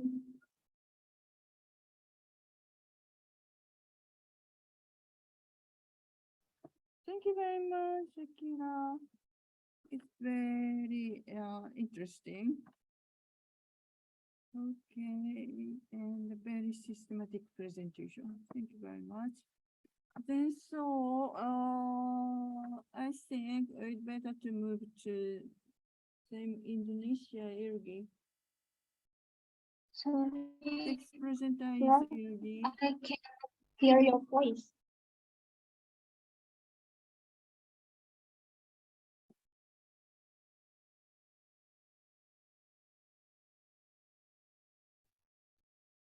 Prof. Naruse, can Yes. you speak louder because it's very yeah. Okay, sorry. Yeah.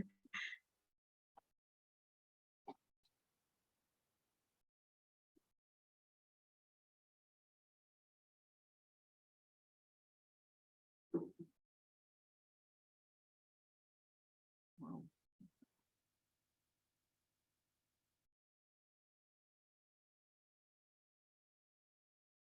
Okay, please go ahead.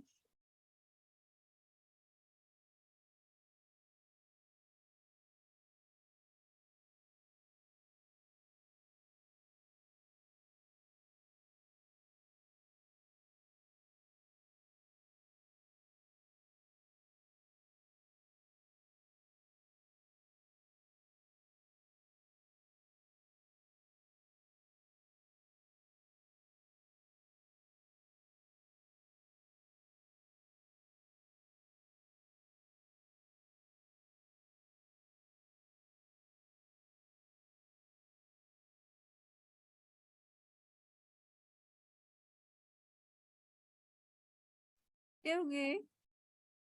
あら聞こえる Excuse me, Ilgi. I cannot hear your voice. Can you Hello, check Ilgi. your mic?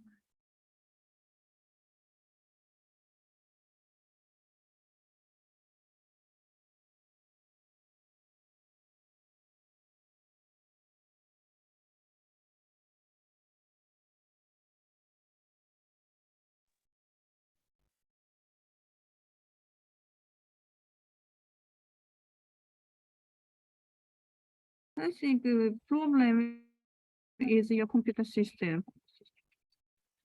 Your mic is not mute. Mic is on Zoom.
Prof. Naruse, you can see the PowerPoint by Irgi.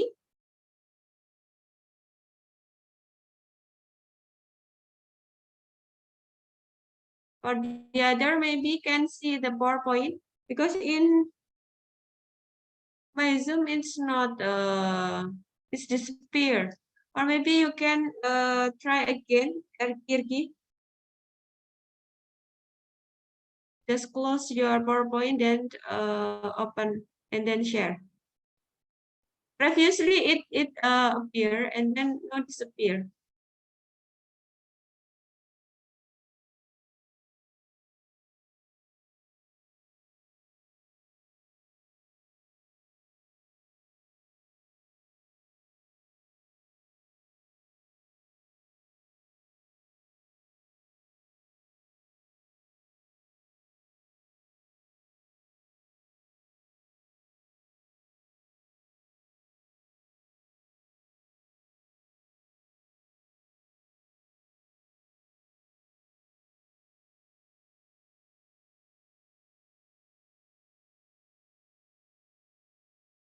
Or maybe I will have to share screen.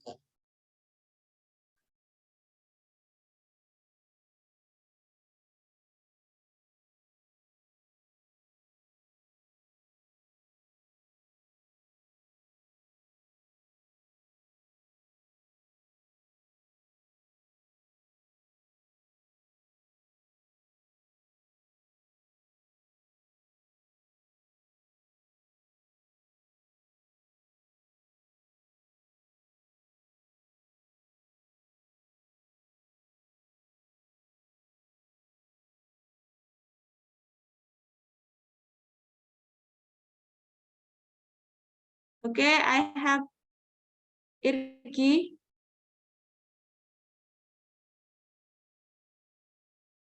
Are you ready, Irgi?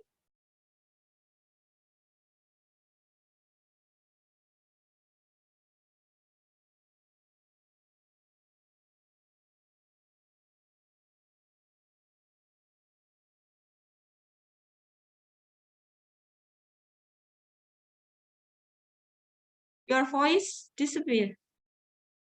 I can hear you.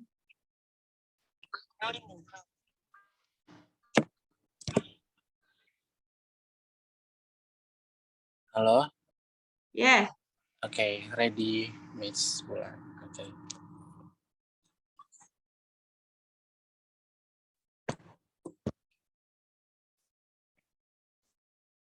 Oke. Bismillahirrahmanirrahim. Assalamualaikum warahmatullahi wabarakatuh. Peace be upon and Allah, mercy and blessing, and good morning everyone. Alhamdulillahirabbil alamin. In this morning we can gather again online in global nursing workshop, held in Indonesia, Philippines, and Japan. On this occasion, I was Irgi Biantara from the Nursing Profession Education Study Program, Faculty of Medicine and Health Science, UMY, who as a presenter will provide information or explanation related to the topic contraceptive policy and the role of nurse in family planning in Indonesia. Next.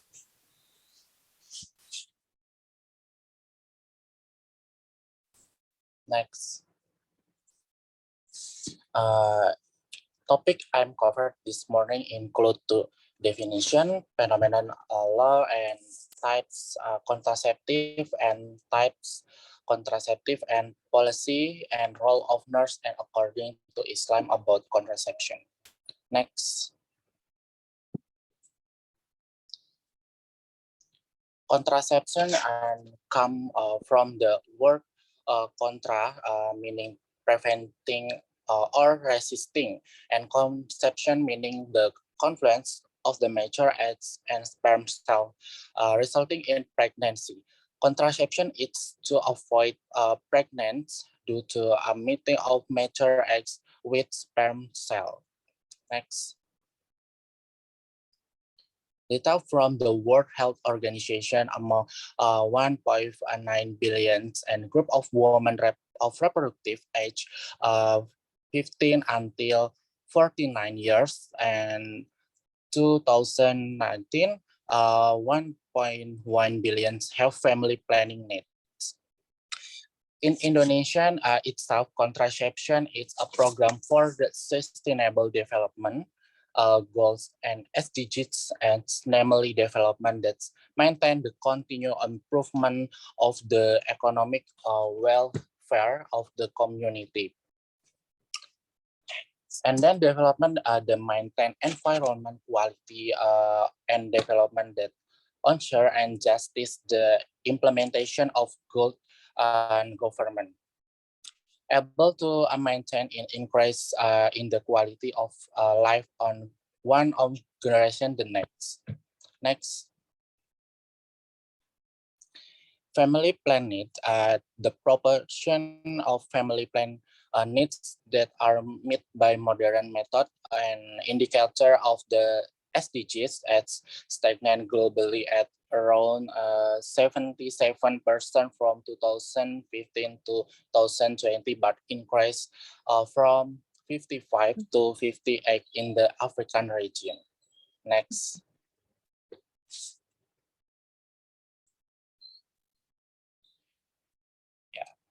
This is a phenomenon of contraception used in Indonesia.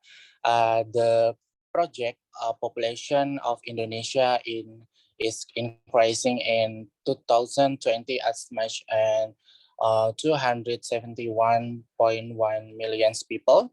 And in Indonesia, the family planning program is important investment and improving the quality of Indonesian human resource and other to support to government and commitment to advance in Indonesian superior and human resource. Next.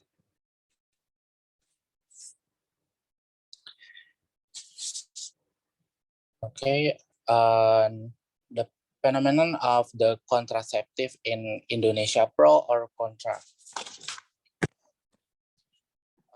That's contraception is term pros and contraceptive come in various methods and effectiveness. Although and different, the purpose of this contraceptive is to prevent one and pregnancy and also to protect against sexual and transmitted disease. However, the contra are example are the cases and where adolescents with increased free sex with the percent of contraception. The teenagers can have sexual relation before marriage and by using contraception as a contraceptive. However, this does need to consider it using wisely and appropriate and not a measure. Next. contraceptive law in Indonesia.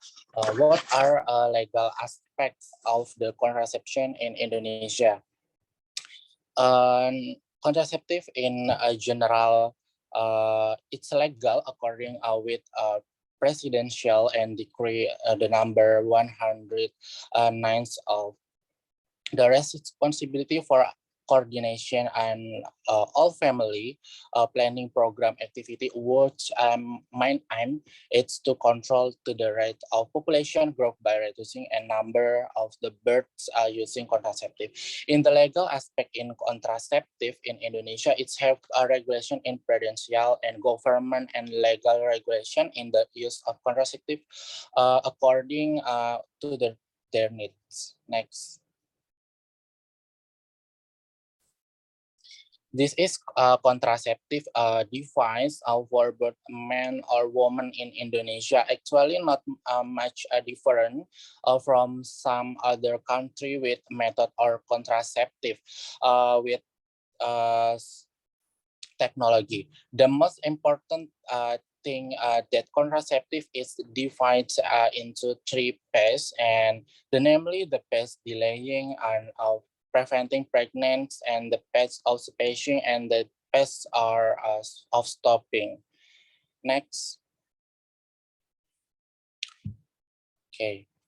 And the contraceptive policy in Indonesia, government relies on health worker in contraceptive. In this paper, the focus in the legal relationship between health worker and family planning sector in relation to contraceptive service. The focus in the limit the scope the problem in article and 50 of law, and then the one and health worker in Indonesia about organization and carry out health activity in accordance with the area of the expertise and authority health personnel and person. And the two and prevention regarding category and type on qualification or health worker, so and stipulation and by a government regulation. Next.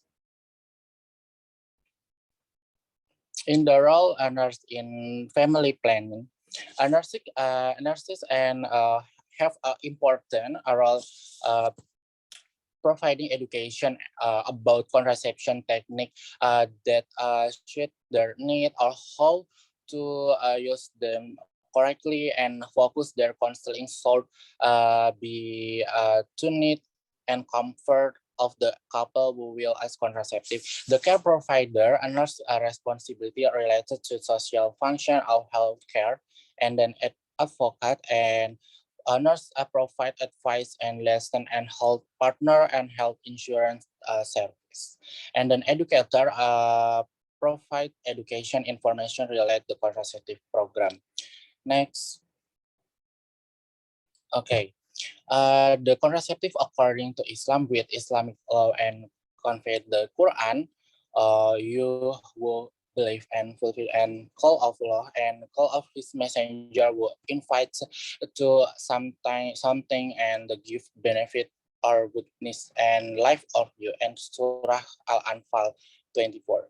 Because if it's you contraceptive, it's used to abolish and birth permanently. It's clearly and falls under the law and haram because it's the consideration to present and destiny or will of Allah Subhanahu wa Taala, and it's this condition human will more easy fall into other. And then contraception, it's not forbidden in Islam. This method in delaying pregnancy was actually the time of the prophet, and it's called in medical and coitus interruptus. Therefore, the scholar means is preventing pregnancy is not recommendation, but the acts are not specifically provided, and that its action will come it's the based on the goal achievement greater and benefit. And the next, this is evidence-based nursing about role nurses, about educator, advocate, and health provider. Next. Well, this the reference that I use more or less. I'm apologize in the our mistakes and my words or my attitude. And thank you for your attention. Wassalamualaikum warahmatullahi wabarakatuh. Oops. Thank you very much. Thank you, Yogi. Wow. Yeah, the condition of Indonesia is still very interesting for me. Okay, where your behavior is based on the Islamic value. Yeah. Okay, thank you very much. So next presenter, let's move to next presenter. Oh, this is Sakurako Sugiura from TMU.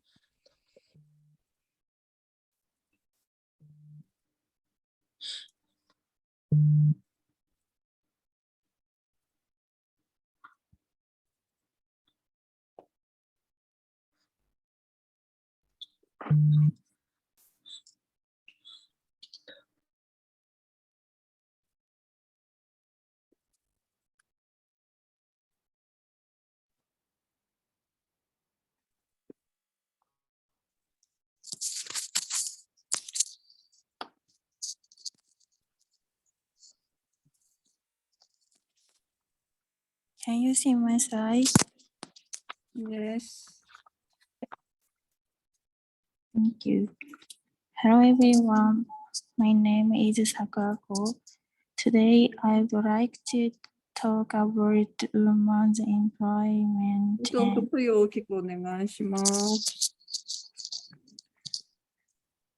I would like to talk about women's employment and health issue in Japan. This is the outline.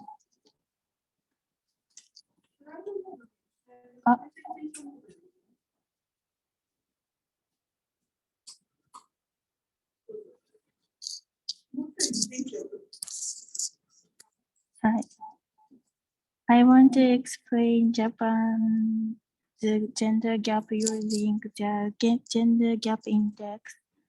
The gender gap index is an indicator of gender inequality calculated from the level of participation in economic activities and politics, education level, fertility rate, and healthy life expectancy. Japan's gender gap index is 0.650. This ranks 116 out of 156 countries around the world. In the gender index, there is complete inequality and 1 is completely equal. The Philippines ranked 19 in the world at 0.783 and Indonesia ranked 19 in the world at 0.697. Japan has a greater gender gap compared to the other two countries. In Japan, there is a custom that women do domestic work at home and men work outside to support their families, which is to affect women's social advancement and gender equality. There is a big economic and political gap in each field. I will explain the impact of economic inequality on women's health.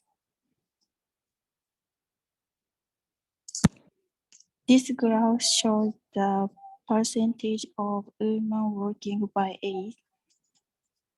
The labor force characteristics of Japanese women are represented by an M-shaped curve graph. The labor force rate of Japanese women declined once in the age of marriage and childbirth and rise again when child care is settled. It is called an M-shaped curve because the graph that goes down and rise again looks like the M of the alphabet. This is shows that women have to change the way they work depending on the life cycle.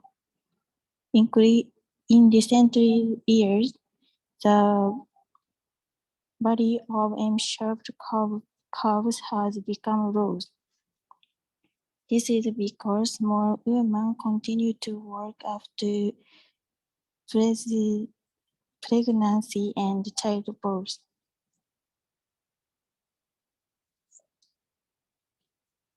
Compared to men, women are employed for irregular employment at all ages.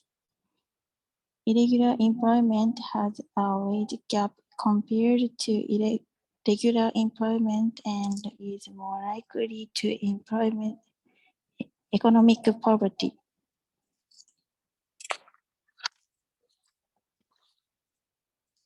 More than half of women over the age of 35 works for irregular employment. The average initial birth age of Japanese women is 30.7 years old. Many of the women raising children work in irregular employment. It is characterized by quitting a job or become an irregular employment during marriage or childbirth.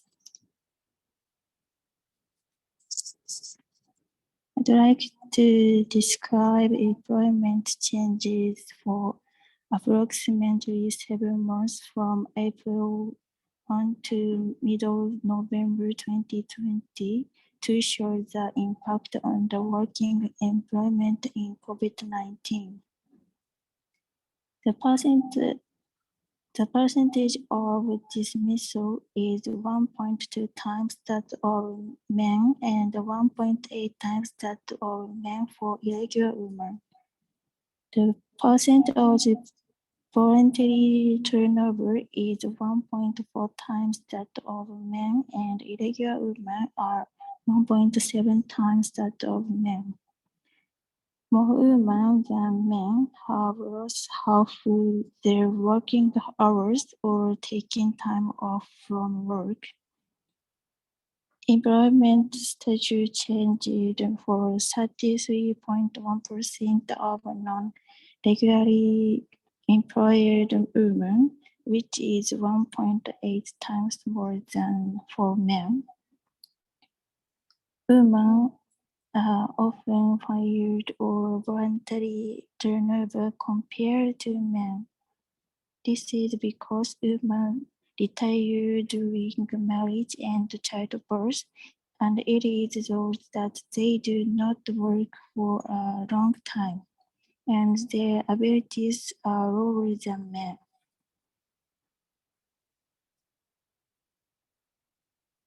The percentage of people who were able to get a new job in 7 months after dismissal is 74.4% for men, while 66.5% for women. Among those who got a new job, women are higher in the rate of deterioration of the work employment. The percentage of women who were in formal works when they re-entered the workforce was 24.3%, almost twice as high as the percentage of men. One of the effects of COVID-19 on women's health is economic hardship. Before the Before the pandemic, about 70% of working Japanese women were irregular employment. Irregular employed women had low income and less saving. It became even more serious due to the suspension of employment and dismissal due to the pandemic. 43% of women who were fired or suspended have been unable to get a new job and can't earn income for a long time. This has reduced their income and affected their health. First, impact on the diet. The number of young women increased for supplements, such as not being able to eat 3 meals a day, giving meals to children, and not eating themselves. Second, difficulty in accessing the hospital.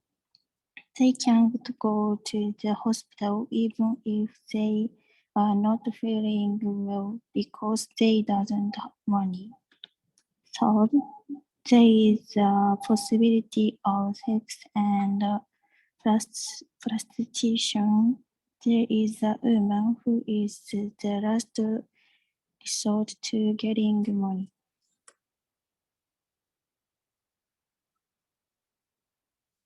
The second issue is the increase in women's household chores. Restrictions on leaving the house increase the demand for housework, childcare, and caregiving, which in turn increases the burden on women. So women are mentally trapped due to fatigue and stress.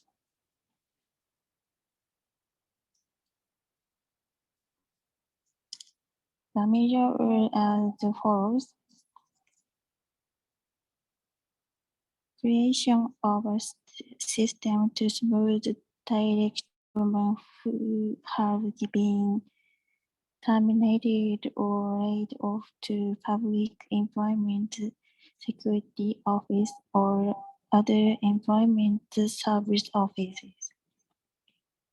Reach out to the target audience for assistance through local communities and non-profit organizations. With regard to employment of women, eliminate the disadvantage due to changes in life stage such as marriage and childbirth. For example, there is a system that allows women to take leave from work 6 weeks prior to the expected date of delivery and for 8 weeks after delivery. For post-birth support, there is a system that allows women to take leave from work until the child's first birthday. Job descriptions and equal pay for work are equal value given the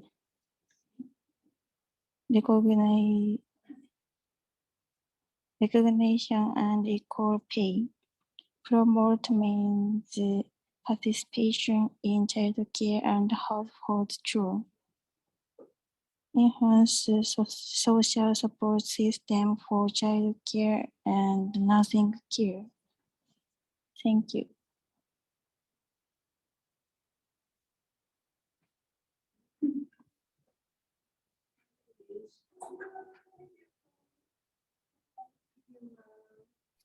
Thank you for Sakura Fuskiuras.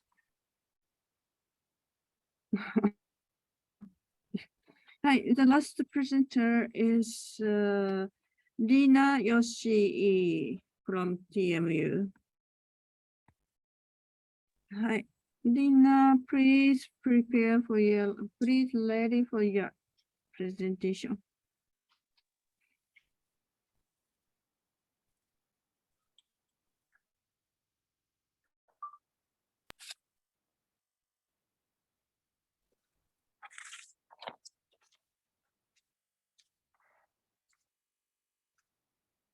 Hello everyone, I'm Lina Yoshi. I will begin my presentation. My presentation topic is about LGBTQ. I'm not used to speaking English, but I will do my best. The presentation will flow as you see it. First, I will explain what LGBTQ is and the current situation and solutions in Japan. Next, I will explain the partnership system, LGBTQ equality laws, and ally, and discuss LGBT health issues and solutions. To begin, let me explain LGBTQ. LGBTQ is an acronym for lesbian, gay, bisexual, transgender, queer, and questioning. It is one of the generic terms used to describe sexual minorities. LGBTQ people in Japan account for 3 to 10% of the population.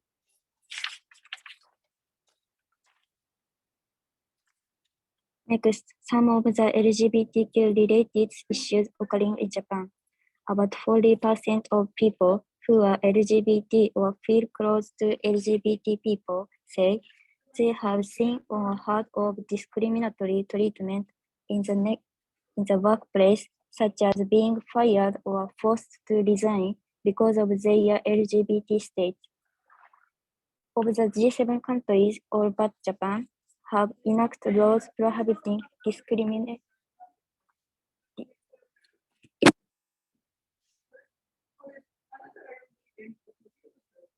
あ、ごめんなさい。これ。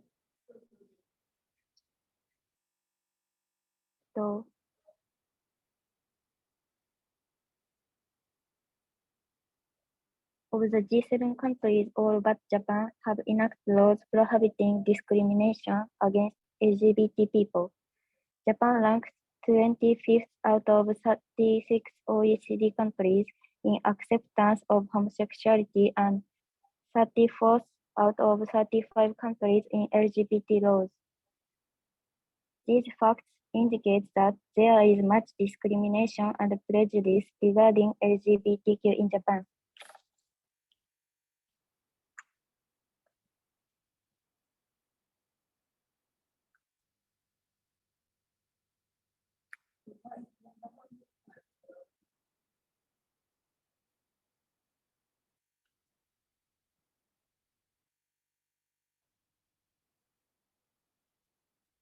In order to solve these problems and eliminate discrimination and prejudice, it is necessary to enact laws that provide a basis for such legislation.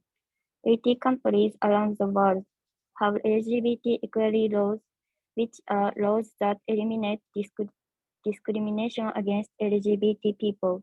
In fact, many people are currently trying to realize an LGBT equality law in Japan.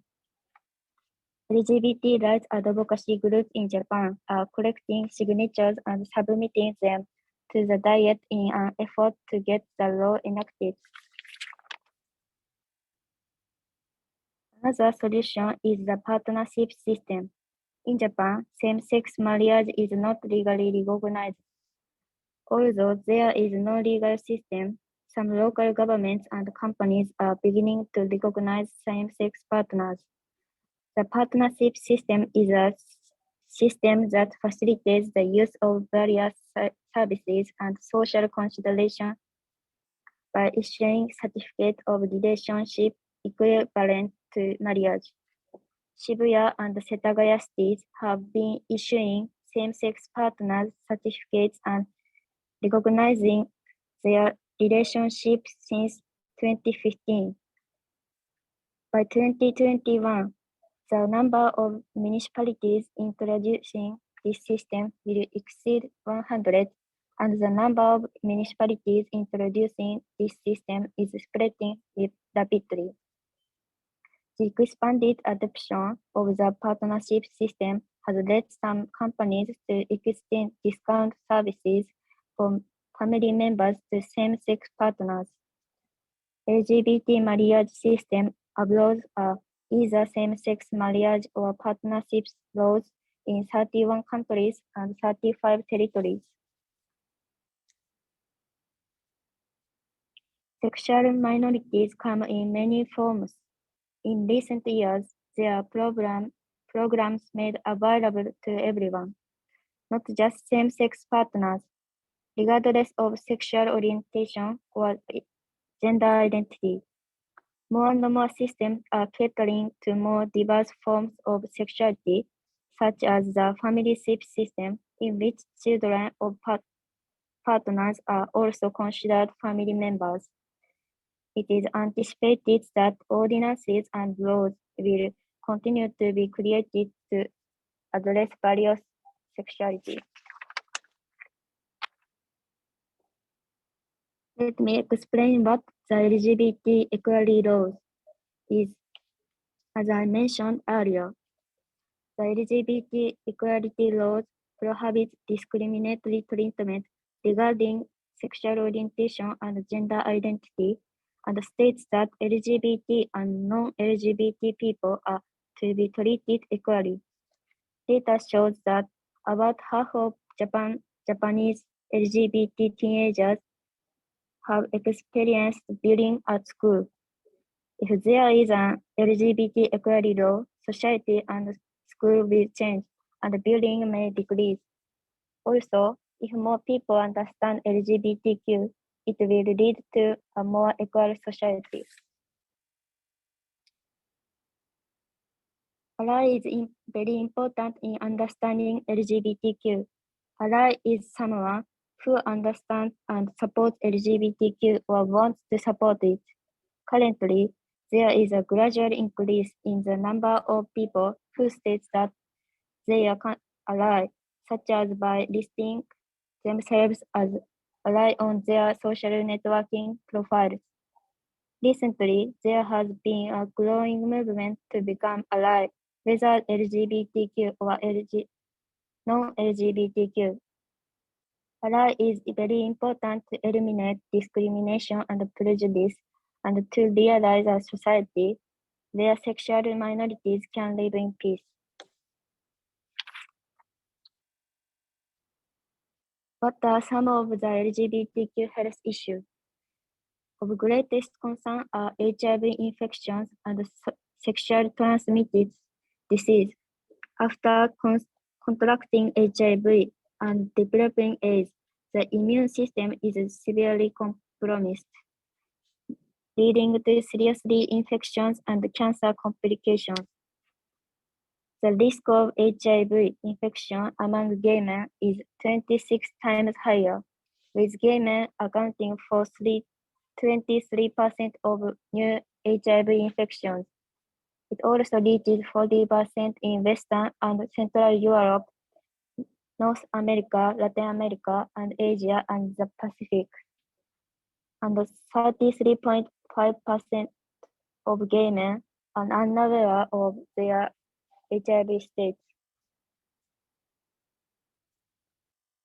Worldwide, 67 countries criminalize same-sex sexual behavior by law.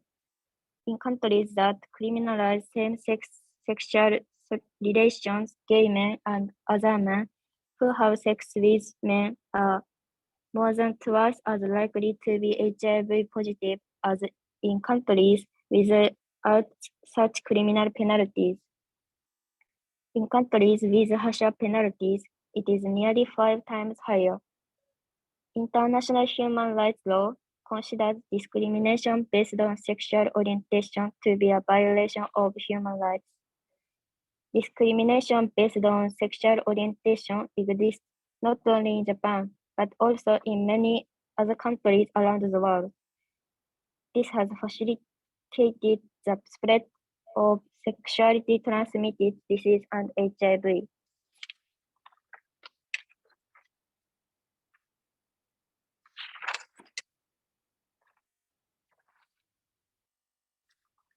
Other problems include mental health effects. Studies have shown an increased risk of depression, anxiety disorders, suicide attempts, and smoking, drinking, and drug use. In a 2001 survey of from 15 to 24 years old in Osaka, Japan, the rate of suicide attempts was significantly higher among gay and bisexual men than among heterosexual men. In addition, the rate of disability for rarefied those was 72% among 500 individuals diagnosed with gender identity disorder and without other psychiatric comorbidities. Thus, LGBTQ prejudice is likely to cause mental health problems. This section describes what is being done to solve these problems in Shinjuku City, where Tokyo Medical University is located. Shinjuku has a well-known district called Shinjuku Nichome, which is characterized by the large number of male homosexuals who gather there. The community center ACTA offers HIV/AIDS testing and prevention, information on medical care and support, and much more. It is also a place for events and consultation about sexuality. You can also come to ACTA and just relax and spend time. ACTA is a place for gay men to be, a place where they can feel at home. Other free testing for sexually transmitted diseases for gay men is available in Shinjuku City, and tests for HIV, syphilis, chlamydia, hepatitis B are available. No appointment is required, and care is taken to ensure that the test can be taken anonymously. Japan lags behind in the development of LGBTQ-related laws. However, there are organizations that advocate for LGBT rights as well as public and private support. LGBTQ people are at great risk of mental health problems due to discrimination, and they are also at a high risk of contracting AIDS. Shinjuku Nichome attracts gay men from all over the world, especially from Asia. It is one of the places in Japan where there is greater understanding and support for LGBT people. That's all. Thank you for listening.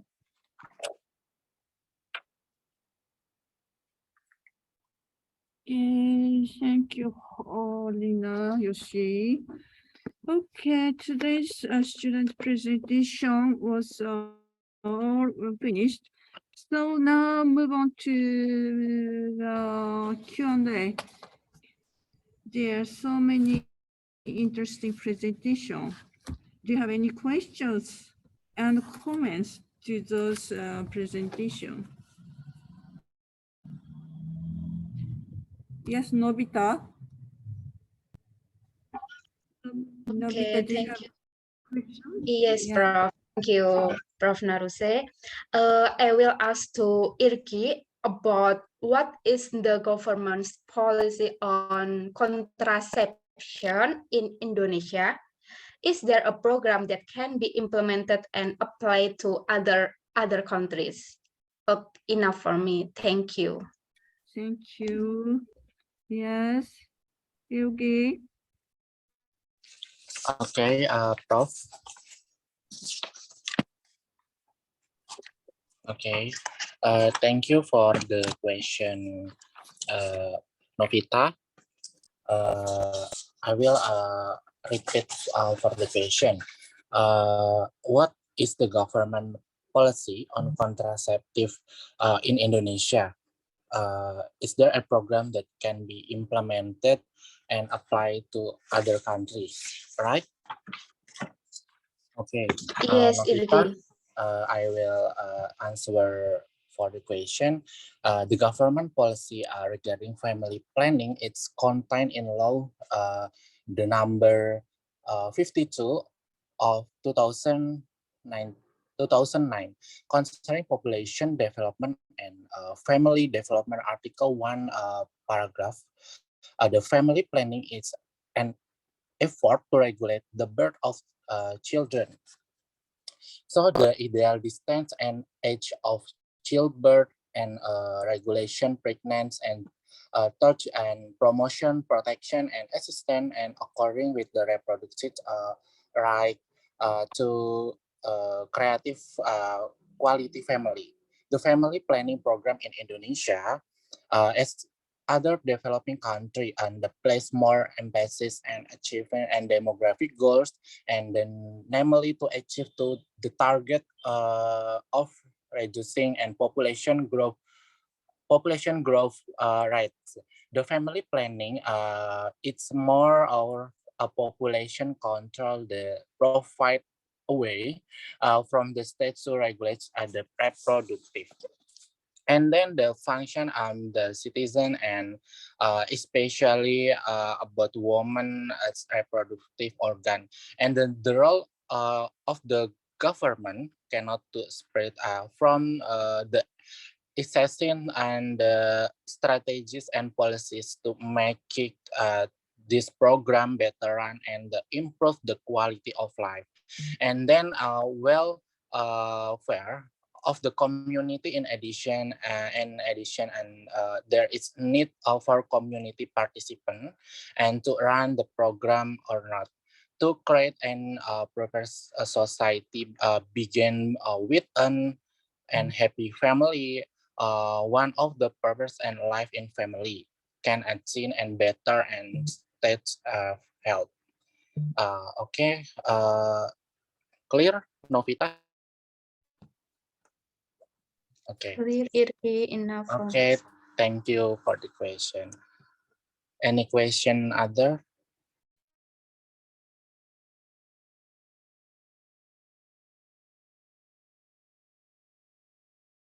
Thank you for your answer, okay?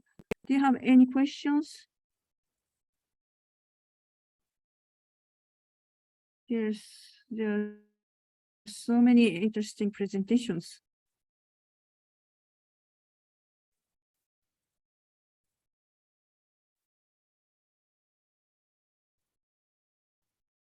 No?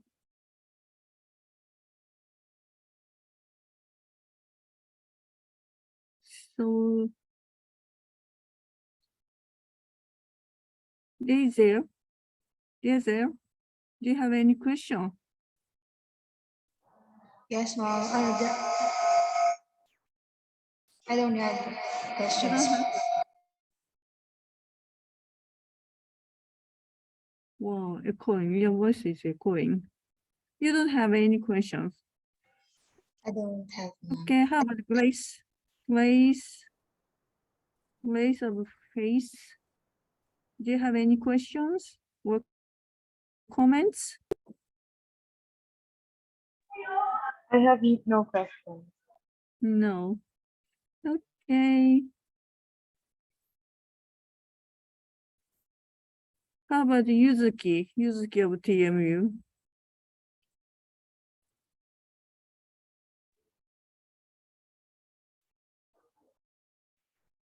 Do you have any comment or question?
Sorry, I just need a moment.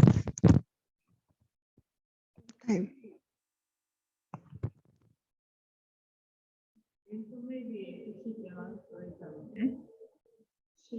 She needs time. Okay. So, anybody else?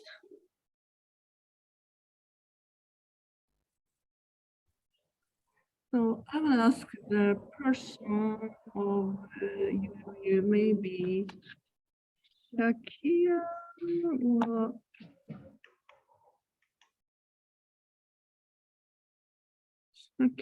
or Hosti.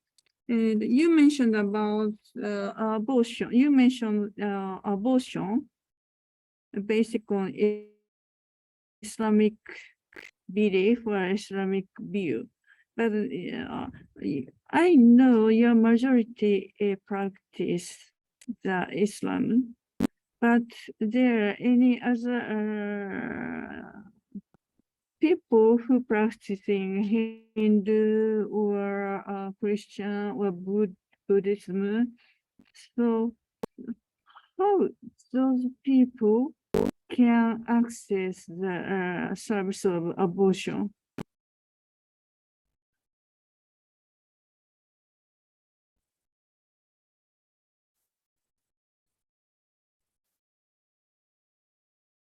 So Hasti has gone. So how about Shakira? Shakira, Buddhist or Christian? Is there any problem to access to the abortion?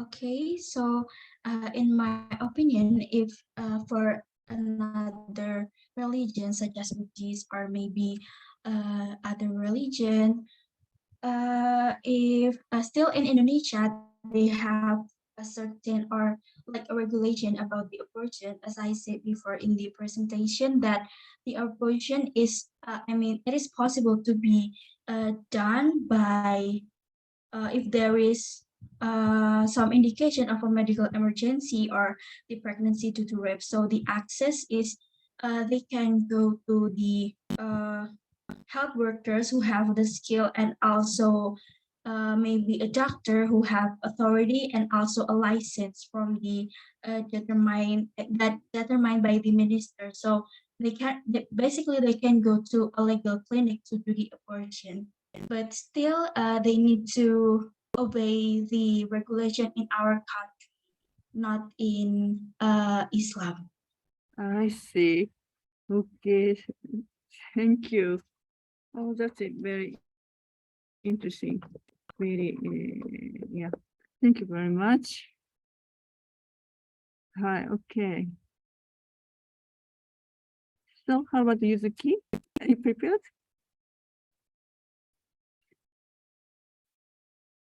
Okay.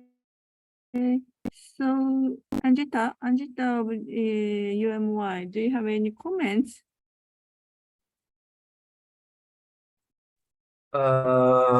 White Prof, I'm any question for Japan about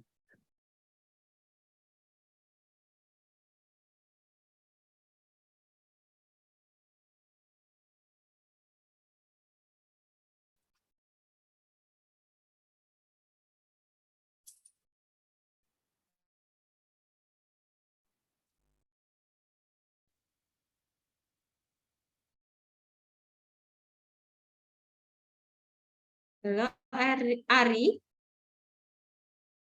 Ari, do you have question? Yes, yes. About that slides, any sentence, I want to ask about why there is still so much in, is there a solution to this? For example, in Shinjuku,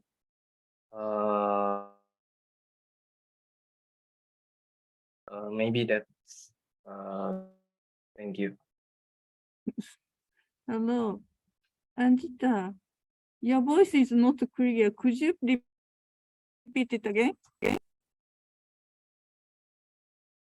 Sometimes your voice disappears. Go on and off. So could you repeat it again? Yeah.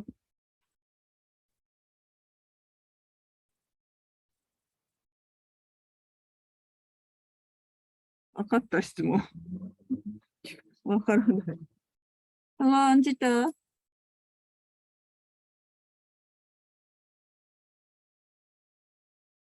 Hello, hello. Already hung up. Yes, it's not clear. Anggita, Ari, did you hear us? Or maybe you can check in the chat room if you have not stable in internet connection, because your question is not clear. Yes. Put the other question into the chat room. Yeah, it's easy. Okay. So,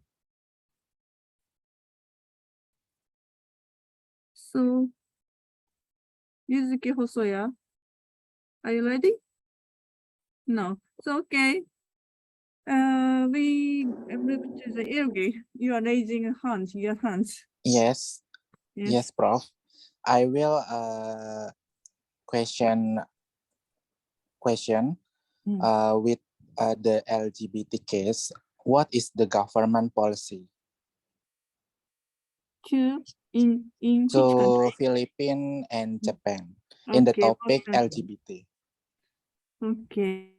Okay, thank you. So, in Philippines, who is going to answer?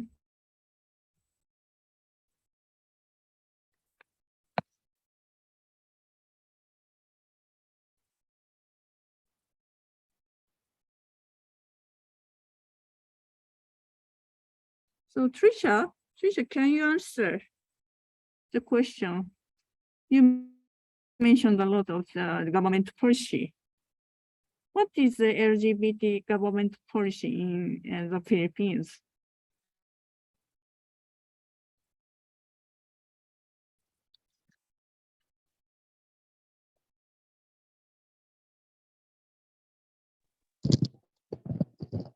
Hello. Yes. Here in the Philippines, we have an ongoing ongoing trial for the approval of the SOGI bill that is intended for the LGBT community. That is to protect their rights as a human. But it is ongoing as of now. I see. Okay. Then in TMU, Lina, you see, what's the government policy of LGBTQ?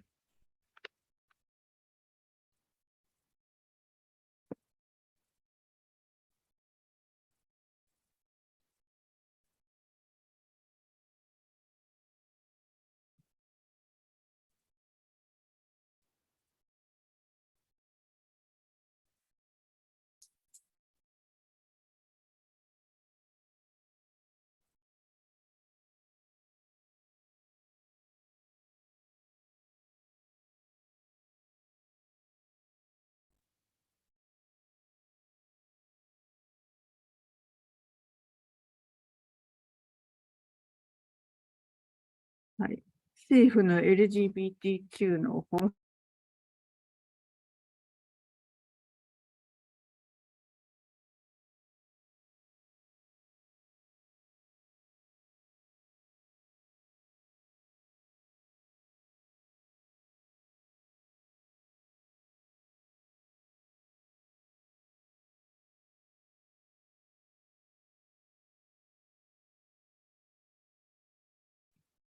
はい、頑張って。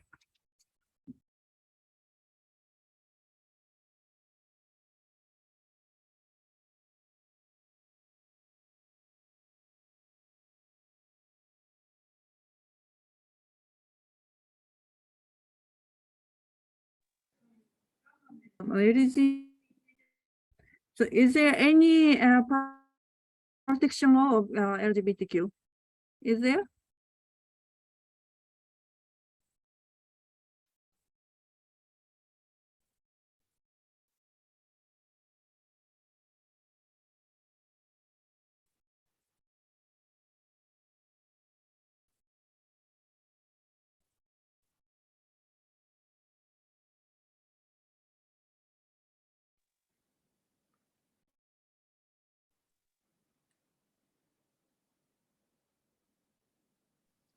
LGBTQ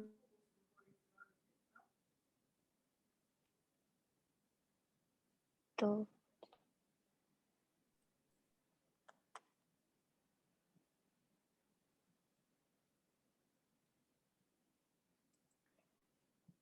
in Japan, there is no law, but the emphasis is on eliminating prejudice and discrimination on the basis of sexual orientation and gender identity. Okay, thank you. I support her explanation. We don't have any special law for protection of LGBTQ people because we have a comprehensive law for act of discrimination action. And LGBTQ people are included into that law, anti-discrimination law. So we don't have a specific law, and some parliament members are always saying LGBTQ is unproductive people or that kind of discriminated words. So our politicians' sense or politicians' activities or knowledge is very low as well. So government movement is very low, but now slightly moving forward to protect their human rights. Yeah. So Anjita says that if I'm not mistaken, it is an interesting place for LGBT men, Shinjuku in Japan. What I want to ask is there no solution to overcome this? Shinjuku Nichome is a place for LGBT men. What I want to ask is there no solution to overcome this? So I think Yoshi-san can explain about Shinjuku Nichome more, but time is coming up. So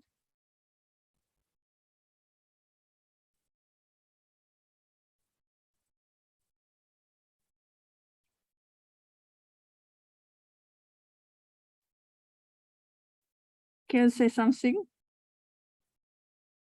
Yoshi-san, Shinjuku Nichome, about Shinjuku Nichome.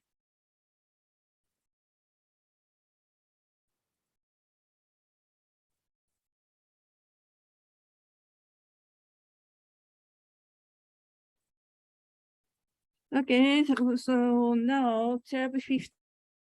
Yes, so I'm going to explain about Shinjuku Nichome. Shinjuku Nichome is the biggest gay town in Japan, and not only coming from Japan, within Japan, but also coming from overseas like Korea or Taiwan, so on. The people coming together to seek their colleague or their friend or their lovers. And area is very small, but there are so many people are living there or having shops like bars, pubs, restaurants, so on. And people are protecting each other in there. If I go to there, so many people or many gay person shows rejected acts, rejected behavior. That is a gay town. So that is a nice place, and ACT is an NGO for supporting the gay people. So we need to have such kind of place for the heaven for the gay people. So very interesting place. 10 minutes walk distance from our university, very near. So if you come to Tokyo, I introduce to, I'll take you to that place. Okay, thank you. Ilgi, is it okay?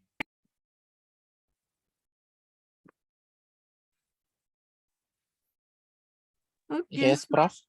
Okay. Okay. Clear. Okay. Okay, thank you. So now at 1 p.m., 1 p.m., so time to finish. I think there are so many good presentations, and I feel some kinds of aspects of you present is very advanced compared to Japan, and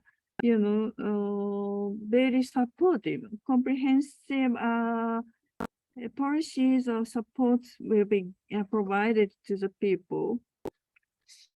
So I'm very impressed with your presentations. And we are going to have another presentation regarding the child and adolescent health in next week. So presenters to be please to keep your time limit. Okay. We don't have discussion time enough because of the presentation. So please keep your presentation within 10 minutes or hopefully within 10 minutes. Thank you very much for joining today. Do you have any comments, Dr. Ulan?